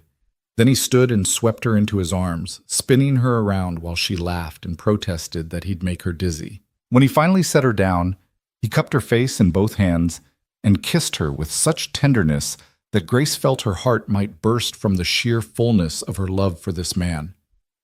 "I promise you," Luke said fiercely, "I promise our daughter will grow up knowing she's loved, that she's wanted, that her worth isn't tied to what anyone else thinks she should be. She'll grow up strong and brave and confident, just like her mother. And kind and protective and steadfast, just like her father," Grace added.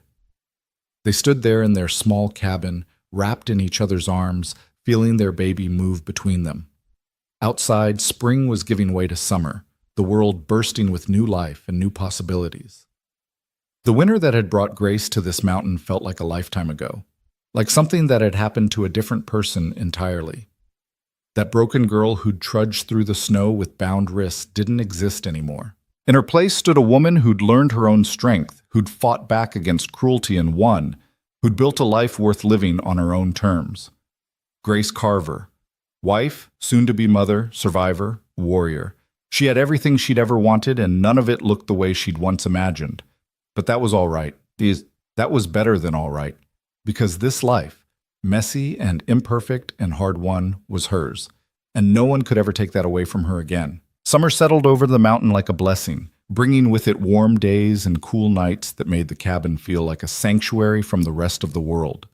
Grace's belly grew steadily rounder, and with each passing week the baby became more active, kicking and rolling in ways that made both her and Luke laugh with delight and wonder. Luke had transformed into the most attentive husband Grace could have imagined. He insisted she rest more, work less, and constantly fretted over whether she was eating enough, sleeping enough, staying cool enough in the summer heat. It would have been suffocating if it hadn't been so clearly born from love and the memory of the wife and child he'd lost. I'm not made of glass, Grace reminded him one afternoon when he'd physically lifted her away from the washing she'd been doing. Women have been having babies since the beginning of time. I can handle a little laundry. Not in this heat, Luke said firmly, steering her toward the shade of the porch. Sit. Rest. I'll finish the washing. Grace watched her mountain man husband, this rough, capable rancher who could wrestle a calf to the ground and chop wood all day without breaking a sweat, carefully scrubbed her dresses in the wash basin with the same concentration he'd give to shoeing a horse. "You're going to spoil me," she called out. "Good," Luke replied without looking up. "You deserve to be spoiled." The baby kicked hard against Grace's ribs, as if agreeing with her father, and Grace laughed. "Your daughter agrees with you," she said, rubbing the spot where a tiny foot was pressing against her belly. Luke abandoned the washing immediately and came to sit beside her, his large hand replacing hers on her stomach. "Is she kicking?" he asked eagerly, and Grace guided his hand to the right spot. They sat there together, feeling their daughter move, and Grace thought she'd never been happier in her entire life. But that happiness was shadowed by a growing anxiety that Grace tried to hide but couldn't quite suppress. As summer progressed and her due date drew closer, she found herself thinking more and more about Anna, Luke's first wife, who died in childbirth along with their son. Luke never spoke about the details, and Grace had never pushed him to share, but she'd pieced together enough from his careful avoidance of the subject to understand that it had been traumatic and terrible. One night in late July, Grace woke from a nightmare gasping and drenched in sweat. She'd dreamed of blood and pain and Luke's anguished screams, had seen herself dying while he watched helplessly, had felt the life drain from her body while their baby cried somewhere in the darkness. "Grace, Grace, what's wrong?" Luke was instantly awake, lighting the lamp with shaking hands. "Is it the baby? Are you in pain?" "Just a dream," Grace managed, but her voice was shaking. "Just a bad dream." Luke pulled her into his arms, and that's when she broke. Great, heaving sobs that she'd been holding back for weeks. All her fear and anxiety came pouring out in an unstoppable flood. "What if something goes wrong?" she gasped against his chest. "What if I die like Anna did? What if the baby? What if I can't do this, Luke? What if my body fails me after all?" Hey, stop," Luke said, his voice rough with his own emotion. He pulled back to cup her face in his hands, forcing her to meet his eyes. "Listen to me, Grace. You're not Anna. This isn't the same situation. Anna had complications from the very beginning. Bleeding, weakness, pain. You've been healthy and strong this entire time. Dr. Harrison said everything looked perfect." "But things can change," Grace whispered.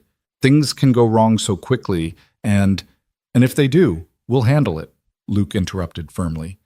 "But Grace, you can't spend the next 3 months terrified of something that probably won't happen. You'll drive yourself mad, and it's not good for you or the baby." Grace knew he was right, but knowing didn't make the fear go away. "Tell me what happened," she said quietly. "With Anna. I need to know what I'm facing, what you're afraid of." Luke's face went pale in the lamplight. "Grace, please," she pressed. "Not knowing is worse. My imagination is filling in the blanks with all sorts of horrors. The truth, no matter how bad, has to be better than what I'm imagining." Luke was silent for so long that Grace thought he might refuse. But then he took a deep breath and began to speak, his voice distant and hollow, like he was describing something that had happened to someone else. "Anna started having problems around her 6th month, he said. Bleeding that wouldn't stop. The midwife said it wasn't normal but might resolve on its own. It didn't. She got weaker and weaker, could barely get out of bed toward the end. When the labor started, it was too early, almost 2 months too early. The baby wasn't ready, Anna wasn't ready." His hands tightened on Grace's shoulders, but his eyes were fixed on something far away, some terrible memory only he could see. "It took 3 days, he continued, and his voice broke. 3 days of labor, and she was already so weak. I rode down to town to get the doctor, but by the time we got back, the baby was born dead. Had been dead for hours, the midwife said. And Anna, she just kept bleeding. Nothing they did could stop it. She died in my arms, asking me to take care of our son, not understanding that he was already gone." Grace felt tears streaming down her face. She reached up to touch Luke's cheek and found it wet. "I'm so sorry," she whispered. "Luke, I'm so sorry you had to go through that. I blame myself," Luke said hoarsely. "I kept thinking, if I'd gotten her to a better doctor sooner, if I'd had more money for proper care, if I'd noticed the signs earlier—" "It wasn't your fault," Grace said fiercely, echoing the words he'd once said to her.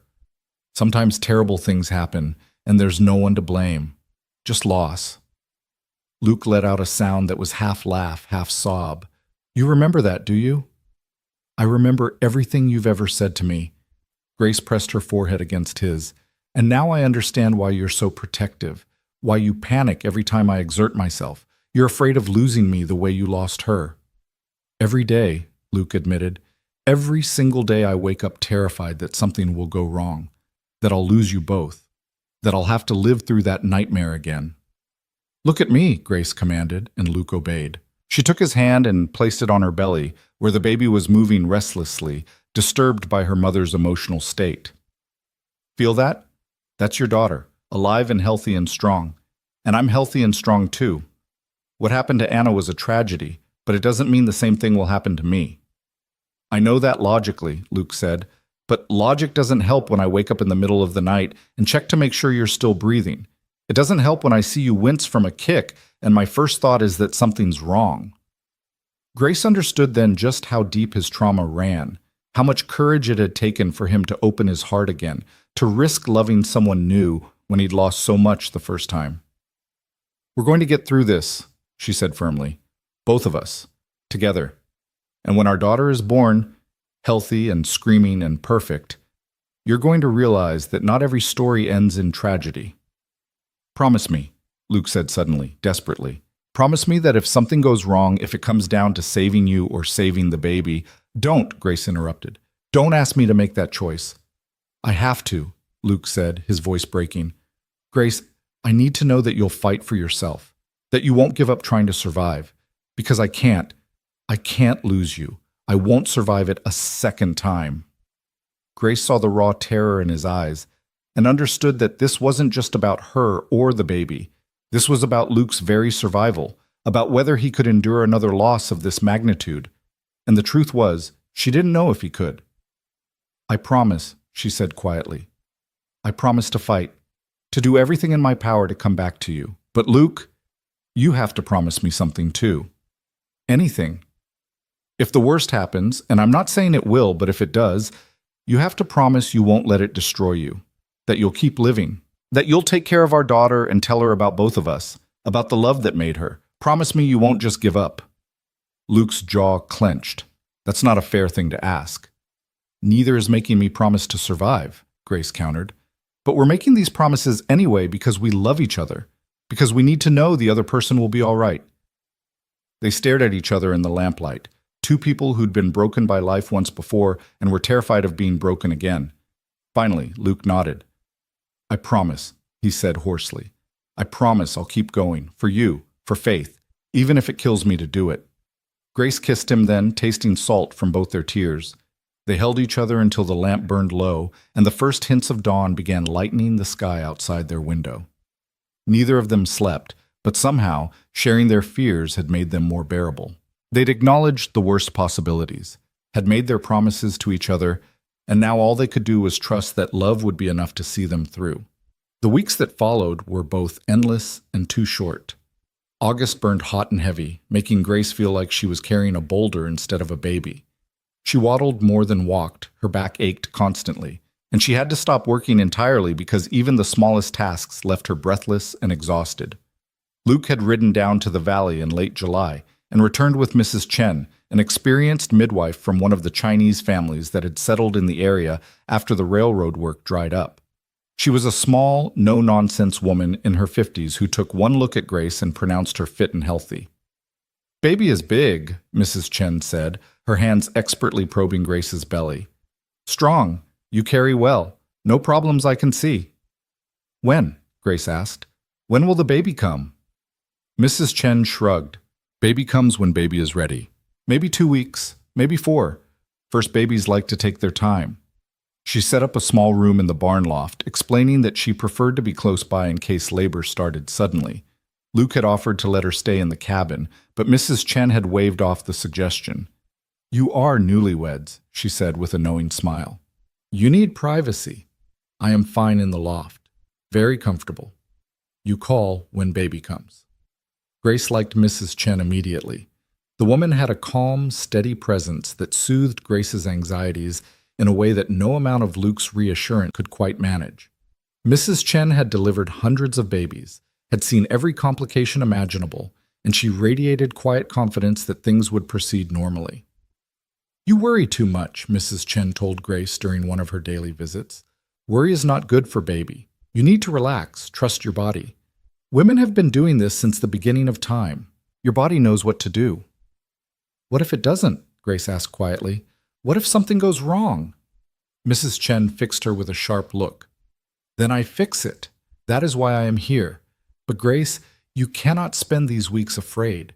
Fear makes labor harder, makes pain worse. You need to make peace with what is coming. Accept that there will be pain, yes, but also joy. Accept that your body will do hard work, but it is strong work, good work. Accept that at the end, you will hold your baby. Focus on that." Grace tried to take the advice to heart. She spent her days resting in the shade, reading poetry aloud to her belly, talking to Faith about the life they would build together. Luke brought her wildflowers he picked on his rides around the property, and she pressed them between the pages of books, creating small treasures to show their daughter someday. In early September, on a morning that dawned clear and cool with the first hint of autumn in the air, Grace woke to feel something different. Not pain exactly, but a tightening across her belly that made her catch her breath. She lay still, waiting to see if it would happen again. 10 minutes later, it did. Grace's heart began to race. This was it. After 9 months of waiting and wondering and preparing, their daughter had decided it was time to be born. "Luke," she said quietly, and he was instantly awake, every muscle tensed for action. "What's wrong?" "Nothing's wrong," Grace said, managing a smile despite her nervousness. "I think the baby's coming." Luke went pale, then flushed, then pale again. "Now? Right now?" "Not right this second, but soon. The contractions have started."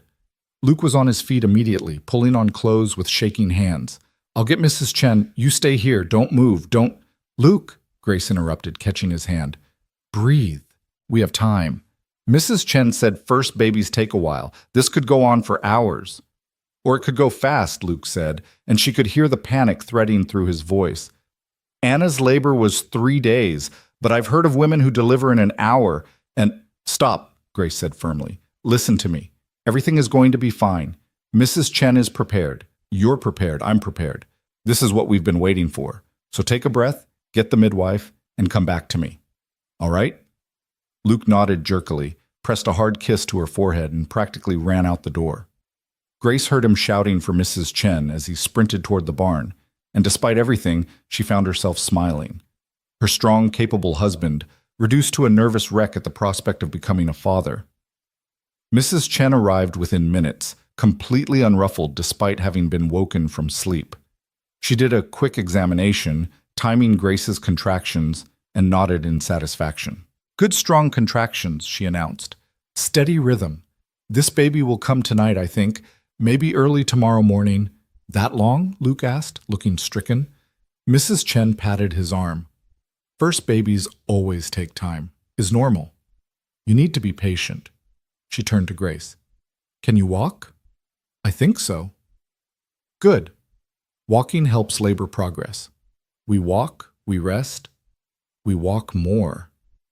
When contractions get stronger, then we work harder. But for now, we take it easy."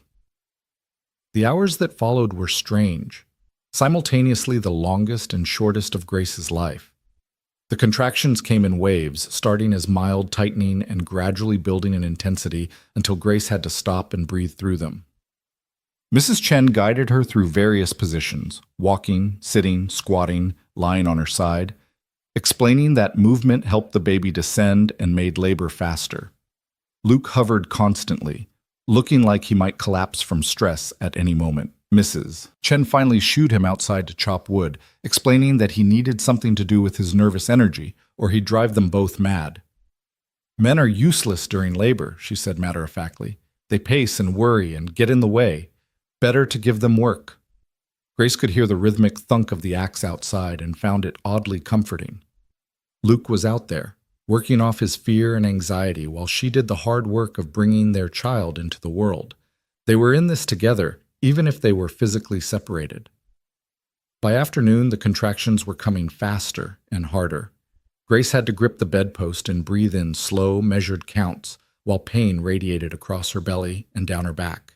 Mrs. Chen pressed warm cloths against her lower back, murmuring encouragement in a mixture of English and Chinese that Grace found soothing even when she couldn't understand the words. "You're doing beautifully," Mrs. Chen said during a break between contractions. "Baby is moving down. Everything is progressing well." "How much longer?" Grace gasped. "Hard to say. Few more hours, maybe.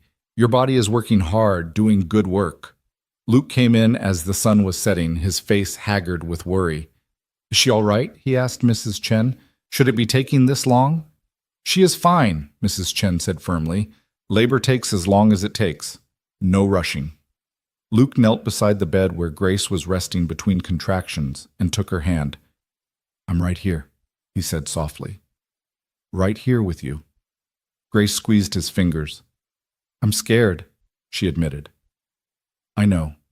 Me too." Luke pressed his forehead against her knuckles. "But Mrs. Chen says everything's going well. You're doing exactly what you need to do. Just a little longer, and we'll meet our daughter." The next contraction hit, stronger than any that had come before, and Grace cried out despite herself. Luke's face went white, but he held her hand and let her squeeze until she thought she might break his fingers. When it passed, she was trembling and exhausted. "I can't do this," she gasped. "It's too much. I can't." "Yes, you can," Mrs. Chen said sharply. "You're already doing it. No giving up now. Baby is almost here." Another contraction, and another, and another. They came faster now, barely giving Grace time to catch her breath between them. The pain was overwhelming, consuming, unlike anything she'd ever experienced. She heard herself making sounds she didn't recognize. Animal sounds, primal and raw. "I need to push," she gasped suddenly. "Mrs. Chen, I need to—" "Not yet," Mrs. Chen said, examining her quickly. "Almost, but not quite. Breathe through it. Pant if you need to, but don't push yet."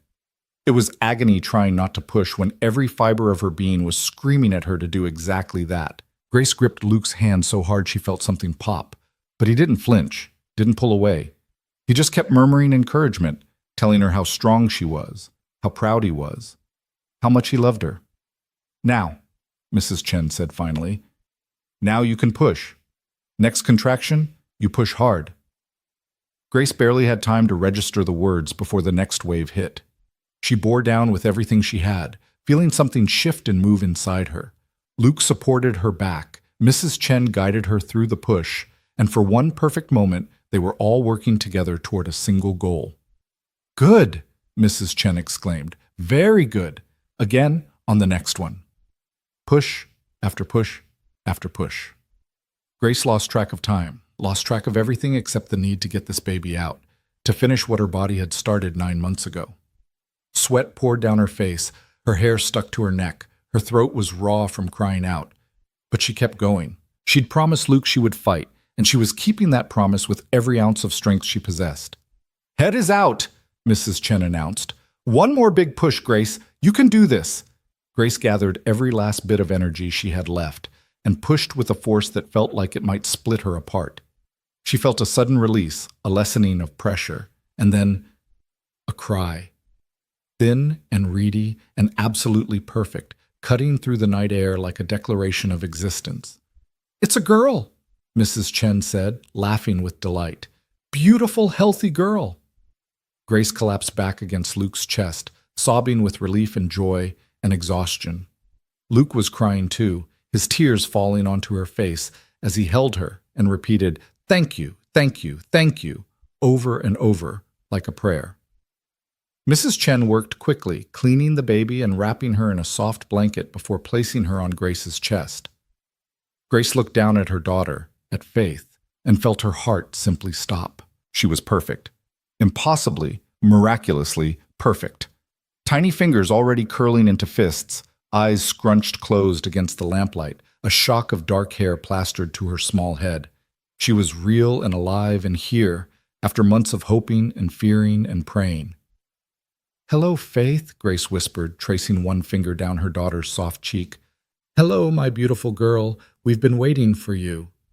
Faith's eyes opened, just for a moment, and Grace saw they were pale gray, exactly like her father's. The baby made a small mewling sound, and Luke reached down to touch her tiny hand with one rough, calloused finger. Faith's fist immediately closed around it, gripping tight. "She's got a good grip," Luke said, his voice thick with tears. "Strong girl, just like her mama." Mrs. Chen finished her work and stepped back with a satisfied nod. "Mother and baby both healthy," she announced. "Good birth, good outcome. You did well, Grace." Grace barely heard her. She was lost in the wonder of her daughter, counting tiny fingers and toes, marveling at the perfection of miniature ears and the impossibly small nose. This was what everyone had said she could never have. This was what Dr. Winters had declared impossible, what her family had given up on, what the entire town of Evergreen Hollow had used to define her worth. And yet here Faith was, proof that they'd all been catastrophically wrong. "I can't believe she's real," Grace murmured. "I can't believe we actually did this." Luke kissed Grace's temple, then leaned down to press the gentlest kiss to Faith's forehead. "We did more than that," he said softly. "We proved them all wrong. Every single person who ever said you were broken or worthless or cursed, this baby is proof they were lying. You were never the problem, Grace. You were just waiting for the right person, the right time, the right love." Grace looked up at him through her tears. "The right everything," she agreed. "Mrs." Chen bustled around cleaning up, giving them privacy to bond with their new daughter. After a while, she approached the bed with a cup of tea for Grace. "You need to drink," she said. "Then sleep. Baby will want to eat soon, and you need your strength." Grace obeyed, drinking the warm tea while Faith dozed on her chest, one tiny hand fisted in Grace's nightgown. Luke hadn't moved from his position beside them, seemed unable to take his eyes off his daughter. "She's so small," he kept saying. "How can something this small be so perfect?" "Because she's made from love," Grace replied. "The strongest kind of love. The kind that survives betrayal and loss and cruelty. The kind that builds homes in the wilderness and faces down entire towns and refuses to give up even when everything seems impossible." Luke's eyes met hers over Faith's sleeping form. "I love you," he said simply. "I don't have better words than that. Just, I love you. Thank you for this. For her. For everything." "I love you too," Grace said.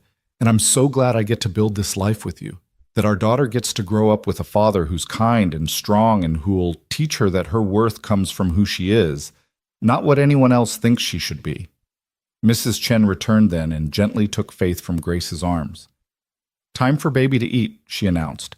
"Then everyone sleeps. Tomorrow you start your new life as parents, but tonight you rest." She showed Grace how to nurse, guiding the process with patient expertise until Faith latched on and began to feed. The sensation was strange but not unpleasant, and Grace felt a fierce rush of maternal protectiveness as she watched her daughter nurse. This was her child, her flesh and blood, the baby everyone said she could never have, and Grace would protect her with every breath in her body, would make sure Faith never felt unwanted or worthless or less than, would raise her to be strong and confident and sure of her own value. When Faith had finished eating and drifted back to sleep, Mrs. Chen placed her in the small cradle Luke had built weeks ago. "Everyone sleeps now," she ordered. "I will stay close in case baby wakes, but you need rest, Grace. Your body has done hard work."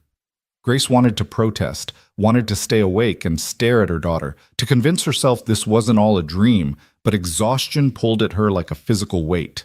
Luke stretched out beside her on the bed, his arm curving around her protectively, and Grace let herself sink into sleep with the sound of Faith's soft breathing filling the room.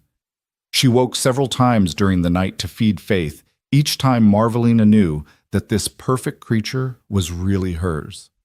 Luke woke with her every time, watching as she nursed their daughter, sometimes reaching out to touch Faith's soft hair with wondering fingers. "I can't believe she's real," he kept saying. I keep thinking I'll wake up and find it was all a dream." "She's real," Grace assured him. "We're real. This whole impossible, wonderful life we've built, it's all real." Morning came with golden light streaming through the window.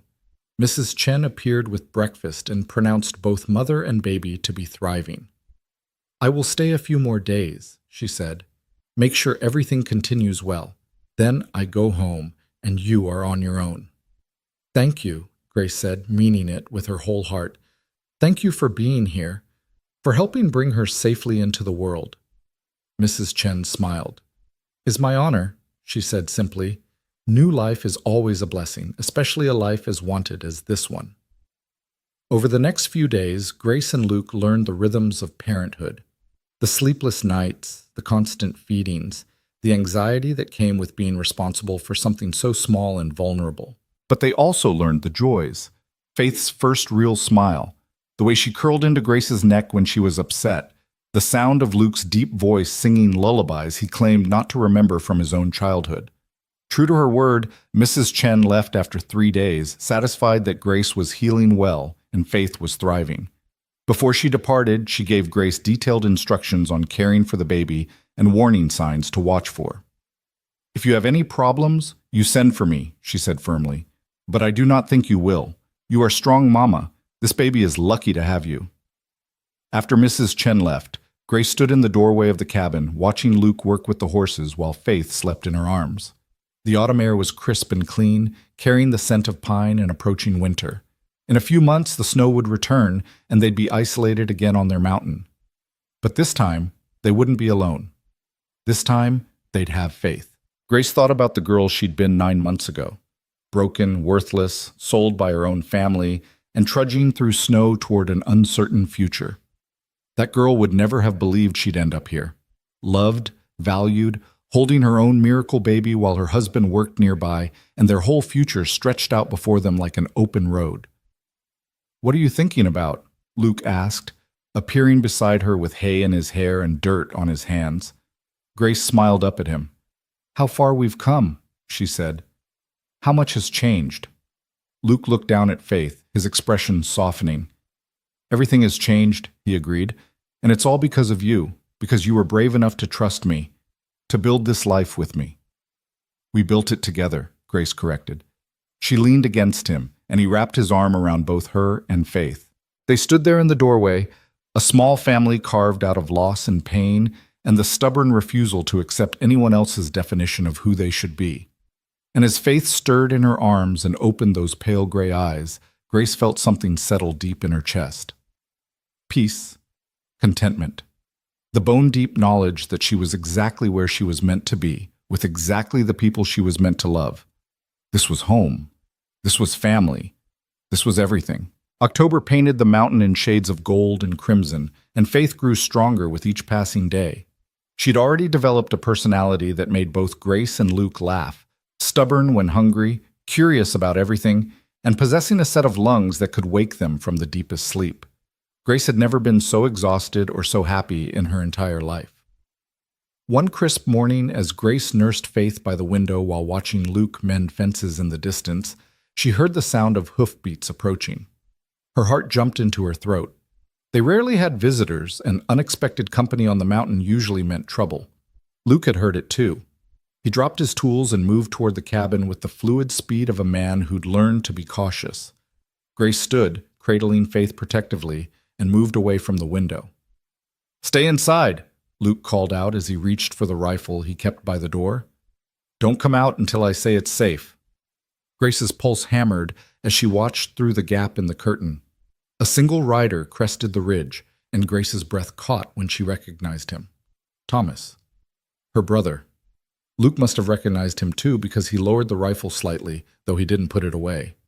Thomas reined in his horse a respectful distance from the cabin, hands clearly visible and empty. "I come in peace," Thomas called out. "I'm not here to cause trouble. I heard that Grace had the baby. I wanted to see if it was true, if she and the child were well." Grace made her decision in an instant. She adjusted Faith in her arms and stepped out onto the porch, despite Luke's quick sound of protest. Thomas's eyes went immediately to the bundle in her arms, and his face transformed with wonder and something that might have been regret. "She's real," he said softly. "Grace, she's real." "Her name is Faith," Grace replied, her voice cool but not hostile. "And yes, she's very real, very healthy. Very much proof that everything we were told was a lie." Thomas dismounted slowly, and Luke tensed, but Grace shook her head slightly. Her brother approached the porch with his hat in his hands, looking younger and more uncertain than Grace had ever seen him. "I'm sorry," Thomas said, and his voice cracked. "Grace, I'm so sorry for everything. For not standing up to Father, for letting him sell you like that, for believing the lies about you. He stopped, swallowing hard. "There's no excuse for what we did, what I did. I just wanted you to know that I'm sorry." Grace studied him, this brother who'd shared her childhood, who'd taught her to skip stones and catch fireflies, who'd sat silently in that wagon while she was sold away. She saw genuine remorse in his eyes, genuine pain, but she also remembered the rope cutting into her wrists, the cold that had seeped into her bones, the crushing weight of believing she was worthless. "I appreciate the apology," she said finally, "but I'm not sure I can forgive you yet. Maybe someday, but not today." Thomas nodded, accepting the boundary. "That's fair, more than fair." His eyes drifted back to Faith. May I see her? Just for a moment?" Grace hesitated, then descended the porch steps. Luke moved to her side immediately, his presence a wall of protection. She adjusted Faith's blanket so Thomas could see her face, those pale gray eyes wide and curious, that shock of dark hair, those perfect tiny features. "She's beautiful," Thomas whispered. "She looks like you, Grace. Around the eyes." "She looks like her father, too," Grace said, glancing at Luke with a soft smile. "She's got his stubbornness, that's for certain."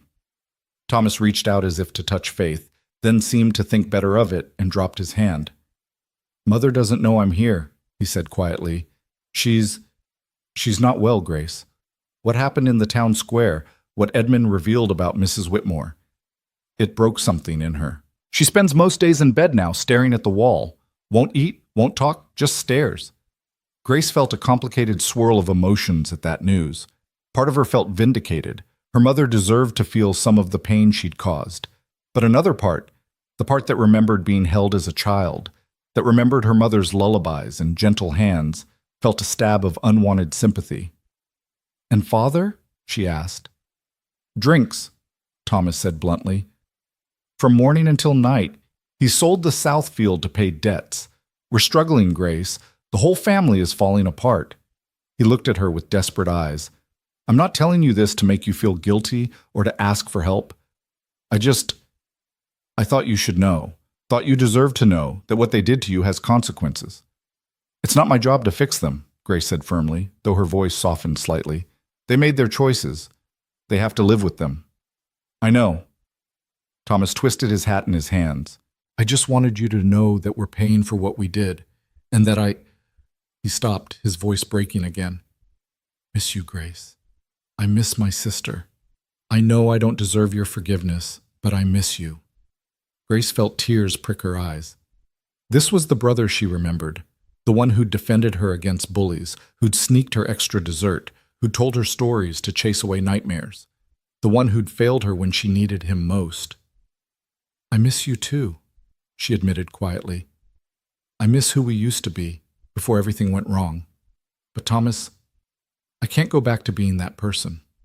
Too much has happened. I've built a new life here, and I won't risk it to repair something that might be too broken to fix." "I understand." Thomas put his hat back on, preparing to leave. Will you send word sometimes? Let us know you're all right. Let us know how Faith is growing."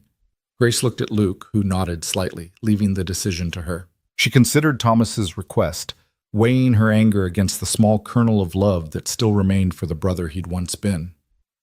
"Maybe," she said finally. "Once a year, perhaps. A letter at Christmas. But that's all I can promise right now." Thomas's face brightened with hope. "That's more than I deserve. Thank you, Grace. Thank you for even considering it." He mounted his horse, then paused to look back at them one more time. For what it's worth, he said, I'm glad you found happiness. Glad you found someone who sees your worth. And I'm glad that baby exists because she's proof that you were right all along. About everything. He rode away before Grace could respond, disappearing back down the mountain trail. Grace stood watching until he was gone, Faith warm and solid in her arms, Luke's hand steady on her back. Are you all right? Luke asked quietly. Grace considered the question. Was she all right? Her family was broken. Her mother was ill. Her father had become a drunk. Part of her felt guilty, as if her defiance had somehow caused their downfall. But the larger part, the part that had been forged in pain and reborn in love, knew the truth. I'm all right, she said firmly. They're not my responsibility anymore. My responsibility is to you and Faith, to this life we've built. Everything else is just noise. Luke kissed her temple. That's my Grace, he murmured, always knowing what matters. They went back inside, and Grace settled into her rocking chair to finish nursing Faith. As she looked down at her daughter's peaceful face, she thought about the journey that had brought them here. The pain and betrayal, yes, but also the unexpected grace of finding Luke, the miracle of conceiving Faith, the triumph of proving everyone wrong.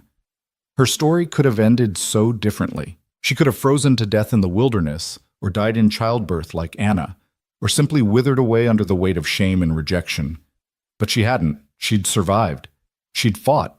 She'd built something beautiful out of the ashes of her old life. And now she had everything she'd ever wanted, even if it looked nothing like what she'd once imagined. The first snow came in early November, just after Faith turned 2 months old. Grace stood at the window, watching the flakes drift down in lazy spirals, remembering the last time she'd seen snow falling like this. She'd been trudging behind a wagon, wrists bound, believing herself worthless and broken. And now here she stood, loved, valued, holding her daughter while her husband built up the fire to keep them all warm. Winter's here, Luke said, coming to stand beside her. He wrapped his arms around both of them, and Grace leaned back against his solid warmth. Are you ready for it? Grace thought about the months ahead, the isolation, the cold, the long dark nights. But she also thought about the three of them together in this cabin, safe and warm and loved, about reading poetry by firelight while Faith slept, about Luke's stories and her cooking and the small perfect moments that made up a life worth living. I'm ready, she said, more than ready. This winter will be different from the last one. How so? Because last winter we were two broken people just trying to survive. But this winter, we're a family, and that changes everything. Luke pressed a kiss to her hair. Everything, he agreed. The months that followed were hard in the way that all mountain winters were hard. Snow that piled up to the windows, cold that crept through every crack in the walls, days when the wind howled so fiercely that venturing outside meant risking frostbite or worse. But they were also some of the happiest months of Grace's life. Faith grew and changed almost daily, her personality blossoming in ways that delighted and occasionally frustrated her parents. She was loud when she wanted attention, stubborn when she didn't get her way, but also surprisingly gentle, reaching out to touch Grace's face with wondering fingers, making cooing sounds when Luke sang to her, smiling that gummy baby smile that made all the sleepless nights worthwhile. Luke proved to be a devoted father in ways that sometimes brought tears to Grace's eyes. He'd walk Faith around the cabin for hours when she was fussy, bouncing her gently and murmuring nonsense that somehow always seemed to work. He'd fashion toys for her out of wood and leather, simple things that Faith seemed to find endlessly fascinating. And at night, he'd hold his daughter while Grace read poetry, the three of them curled together by the fire like they were the only people left in the world. In late December, Grace kept her promise to Thomas and wrote a brief letter describing Faith's progress and assuring her brother that they were all well. She gave it to Luke to mail the next time he made the dangerous trip down to the valley for supplies, and tried not to think too much about what reaction it might provoke back in Evergreen Hollow. The response came in late January, a letter from Thomas filled with gratitude and updates about the family. Their mother had improved slightly, he wrote, though she still rarely left her room. Their father had stopped drinking quite so much but remained a shell of his former self. The town was still gossiping about the revelations from the previous spring, and the Whitmore family's reputation had suffered considerably. Do you want to write back? Luke asked after Grace read the letter aloud. Grace thought about it, then shook her head. Next Christmas, she said. 1 letter a year, like I promised. That's enough. She folded the letter and put it away in a drawer, a record of a past life that felt increasingly distant. Her real life was here, in this cabin, with Luke and Faith. Everything else was just echoes. Winter finally loosened its grip in March, and by April, the snow had retreated enough for them to venture the sling Mrs. Chen had taught her to make and walked with Luke around the property, showing their daughter the world she'd been born into. Faith stared at everything with wide, wondering eyes, the horses, the cattle, the trees coming back to life after their winter dormancy. She's going to grow up wild, Luke said, watching Faith reach out to touch a budding branch. Free and strong and completely untamed by anyone's expectations. Good, Grace replied. That's exactly how she should grow up. No one will ever make her feel like she has to be anything other than herself. One warm afternoon in May, when Faith was 8 months old and just beginning to pull herself up on furniture, Grace was outside hanging laundry when she heard riders approaching. Multiple riders this time, and Grace's heart jumped with alarm. She gathered Faith quickly and ran toward the cabin, calling for Luke. He emerged with the rifle, his face set and grim. They watched as 3 riders crested the ridge, and Grace's breath caught when she recognized not just Thomas, but also Dr. Harrison from Silver Creek and a younger man she didn't know. Thomas raised his hands in a gesture of peace as they approached. Grace, Luke, please don't shoot. We're not here to cause trouble. Dr. Harrison asked to come, and I offered to guide him. This is his assistant, Dr. Wells. Grace looked at Dr. Harrison in confusion. Why would you come all this way? The kindly physician dismounted and approached slowly, mindful of Luke's rifle. Because word of your daughter's birth has spread, Mrs. Carver. And because Dr. Winters' gross incompetence and deliberate malpractice needed to be addressed formally. I've been gathering testimony from women he's misdiagnosed over the years, and your case, combined with Edmund Whitmore's public admission about his mother's conspiracy, has given me enough evidence to have his medical license revoked. Grace stared at him. His license? You can do that? The state medical board can, and they will, based on my report. Dr. Harrison smiled gently. But I wanted to examine your daughter first, to document that she exists, that she's healthy, that you were never barren at all. Your case will be the centerpiece of my report, Mrs. Carver. You'll help ensure that Dr. Winters can never hurt another woman the way he hurt you. Grace felt tears spring to her eyes. She'd come back to Evergreen Hollow to prove them wrong, to show them her pregnancy. But she'd never imagined that her defiance would lead to actual justice, to preventing other women from suffering the same fate. You can examine her, Grace said, her voice thick with emotion. You can document whatever you need. If it helps other women, if it stops him from destroying more lives, then yes, absolutely yes. Dr. Harrison and his assistant spent an hour examining Faith, measuring her, documenting her perfect health and development. They also interviewed Grace about her pregnancy and birth, about Dr. Winters' original examination and diagnosis, about the years of shame and isolation that had followed his pronouncement. When they were finished, Dr. Harrison clasped Grace's hand warmly. Thank you, he said.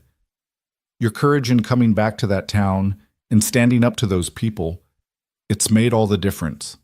Dr. Winters will face consequences for what he's done, and the women he's harmed will have validation that they weren't the problem. That's because of you, Mrs. Carver. After the doctors left, Thomas lingered behind. He looked at Grace hesitantly. Mother wants to meet her, he said quietly. Faith, I mean, she's been asking every day since Christmas. I know you don't owe her anything, but... No, Grace interrupted firmly. Thomas, I appreciate that Mother is feeling regret now, but she had 9 months to reach out during my pregnancy. She had 8 months since Faith was born. She chose not to.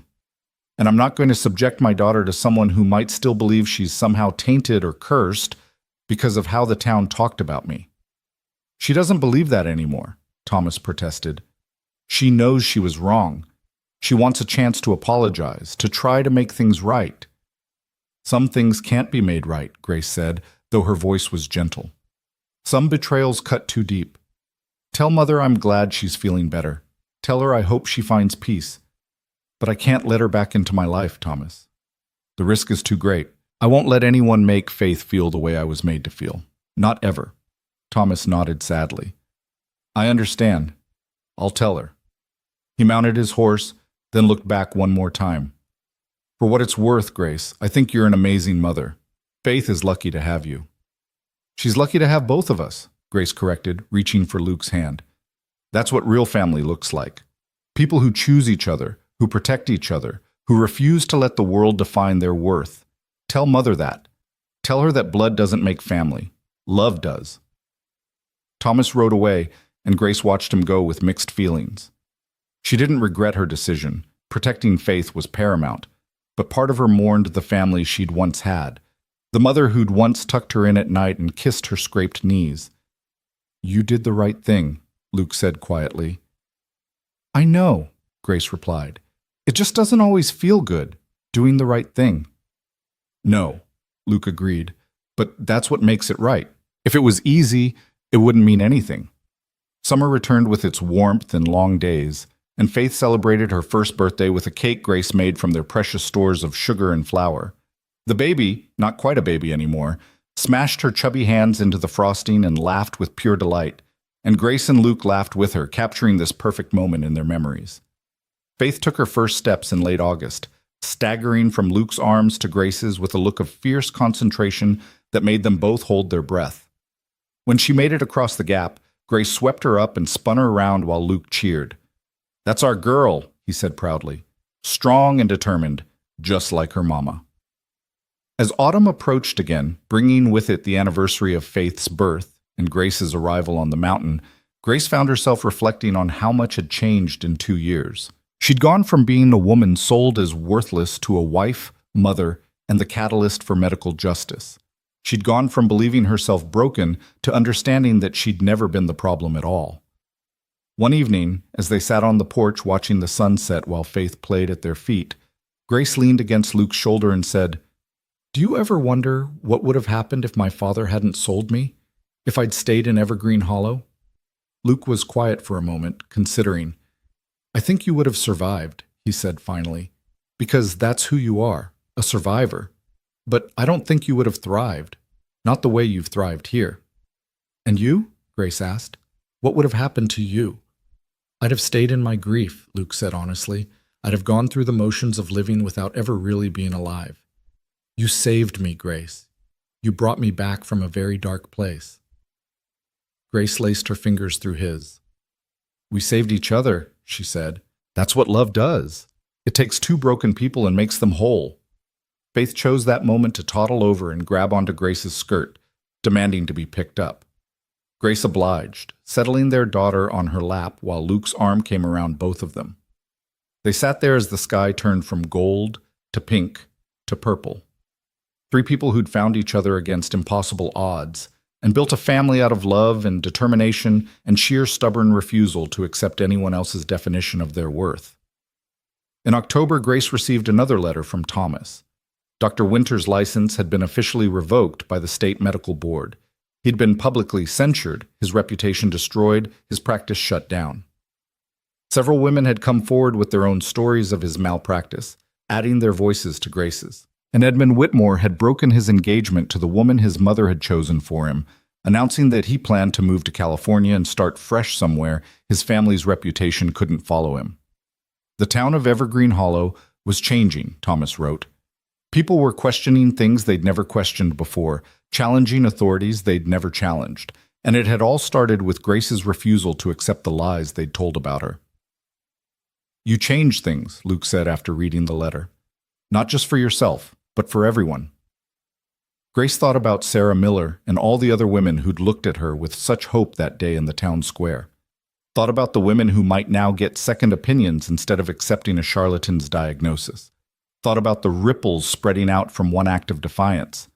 I just refuse to be silent, she said. I refuse to accept that I was worthless just because someone said so. Anyone could have done the same thing. But they didn't, Luke pointed out. You did. That's what makes you remarkable. 2 years turned into 3, then 4. Faith grew into a bright, curious child who asked endless questions and showed no fear of the wilderness around her. She helped Luke with the animals, helped Grace in the garden they'd expanded, and showed a stubborn independence that made them both laugh and occasionally tear their hair out. They had another child, a son they named Samuel, after Grace's father, because Grace said she wanted to reclaim the name and give it to someone who would honor it properly. And then another daughter, Anna, named for Luke's first wife, because some loves deserve to be remembered even as new loves bloomed. The cabin expanded to accommodate their growing family. Luke built an addition, then another. The ranch prospered as Luke's reputation for fair dealing and quality stock spread. They were never wealthy, but they were comfortable. More importantly, they were happy. Grace taught all three of her children to read using the volume of poetry Luke had saved from his first marriage. She told them stories about resilience and courage, about refusing to accept other people's limitations, about building the life you wanted instead of accepting the life you were given. And when Faith was 10 years old and came home crying because a boy in the Valley School had called her mother a name, had said Grace had been sold like property because she was worthless, Grace sat her daughter down and told her the whole story. The diagnosis, the betrayal, the sale, the journey through snow, the love that had saved them both. "You need to understand something, Faith," Grace said, holding her daughter's hands. "People will always try to define you by their own narrow understanding of worth. They'll try to put you in boxes, limit what you can do, tell you what you're capable of. And you need to look them in the eye and refuse. Refuse their limits. Refuse their definitions. Refuse to be anything less than exactly who you are." "Like you did?" Faith asked. "Like I did," Grace confirmed. "Like your father did. Like everyone who's ever decided their life was their own to build." Faith wiped her tears and nodded. "Then that's what I'll do too." And she did. All three of their children grew up strong and confident, secure in the knowledge that they were loved unconditionally, that their worth was inherent and not dependent on anyone else's approval. They grew up wild and free on that mountain, learning from parents who'd survived the worst and built something beautiful out of the ashes. Years passed, and Grace's hair turned gray at the temples, and Luke's beard went white. They grew old together on that mountain, watching their children grow and eventually leave to build their own lives. Faith became a teacher, determined to ensure no child ever felt worthless the way her mother had. Samuel took over the ranch, expanding it into something even larger than Luke had built. Anna became a doctor, inspired by her mother's stories of Dr. Harrison's kindness and determined to help women who faced medical prejudice. And through it all, Grace and Luke remained devoted to each other, the love that had started in darkness and desperation, maturing into something deep and unshakable. On their 20th anniversary, Luke gave Grace a leather-bound journal filled with all the letters she'd received over the years from women thanking her for giving them courage to question their own diagnoses, to seek second opinions, to refuse to accept that they were broken. "You changed so many lives," Luke said as Grace paged through the journal with tears streaming down her face. "You saved so many women from the fate you suffered. And it all started with your refusal to be silent." "It started with you," Grace corrected. "With you seeing me as worthy when no one else did. With you giving me a place to heal and grow. With you loving me when I didn't think I deserved to be loved." Luke pulled her into his arms, and they stood there in the cabin where their love story had begun, holding each other the way they'd held each other through 2 decades of joy and struggle and ordinary miracles. "We saved each other," Luke said, echoing Grace's words from so many years ago. "That's what love does." Grace thought about the girl she'd been, the one trudging through snow with bound wrists, believing herself worthless and broken. That girl would never have imagined this life, would never have believed that being sold for $50 would lead to 20 years of love and 3 beautiful children and a legacy of courage that touched dozens of lives. But that was the thing about life, Grace had learned. It rarely went the way you planned. Sometimes it went somewhere better, somewhere you'd never have had the courage to dream. She'd been called barren, worthless, cursed. She'd been sold like property and abandoned by her own family. She'd been told she had no value, no purpose, no future worth having. And she'd proven every single one of them wrong. Not by becoming what they wanted her to be, but by refusing to accept their definition of who she was. By building a life on her own terms with a man who saw her worth. By raising children who knew their value was inherent and unchangeable. By standing up to cruelty and creating space for other women to stand up too.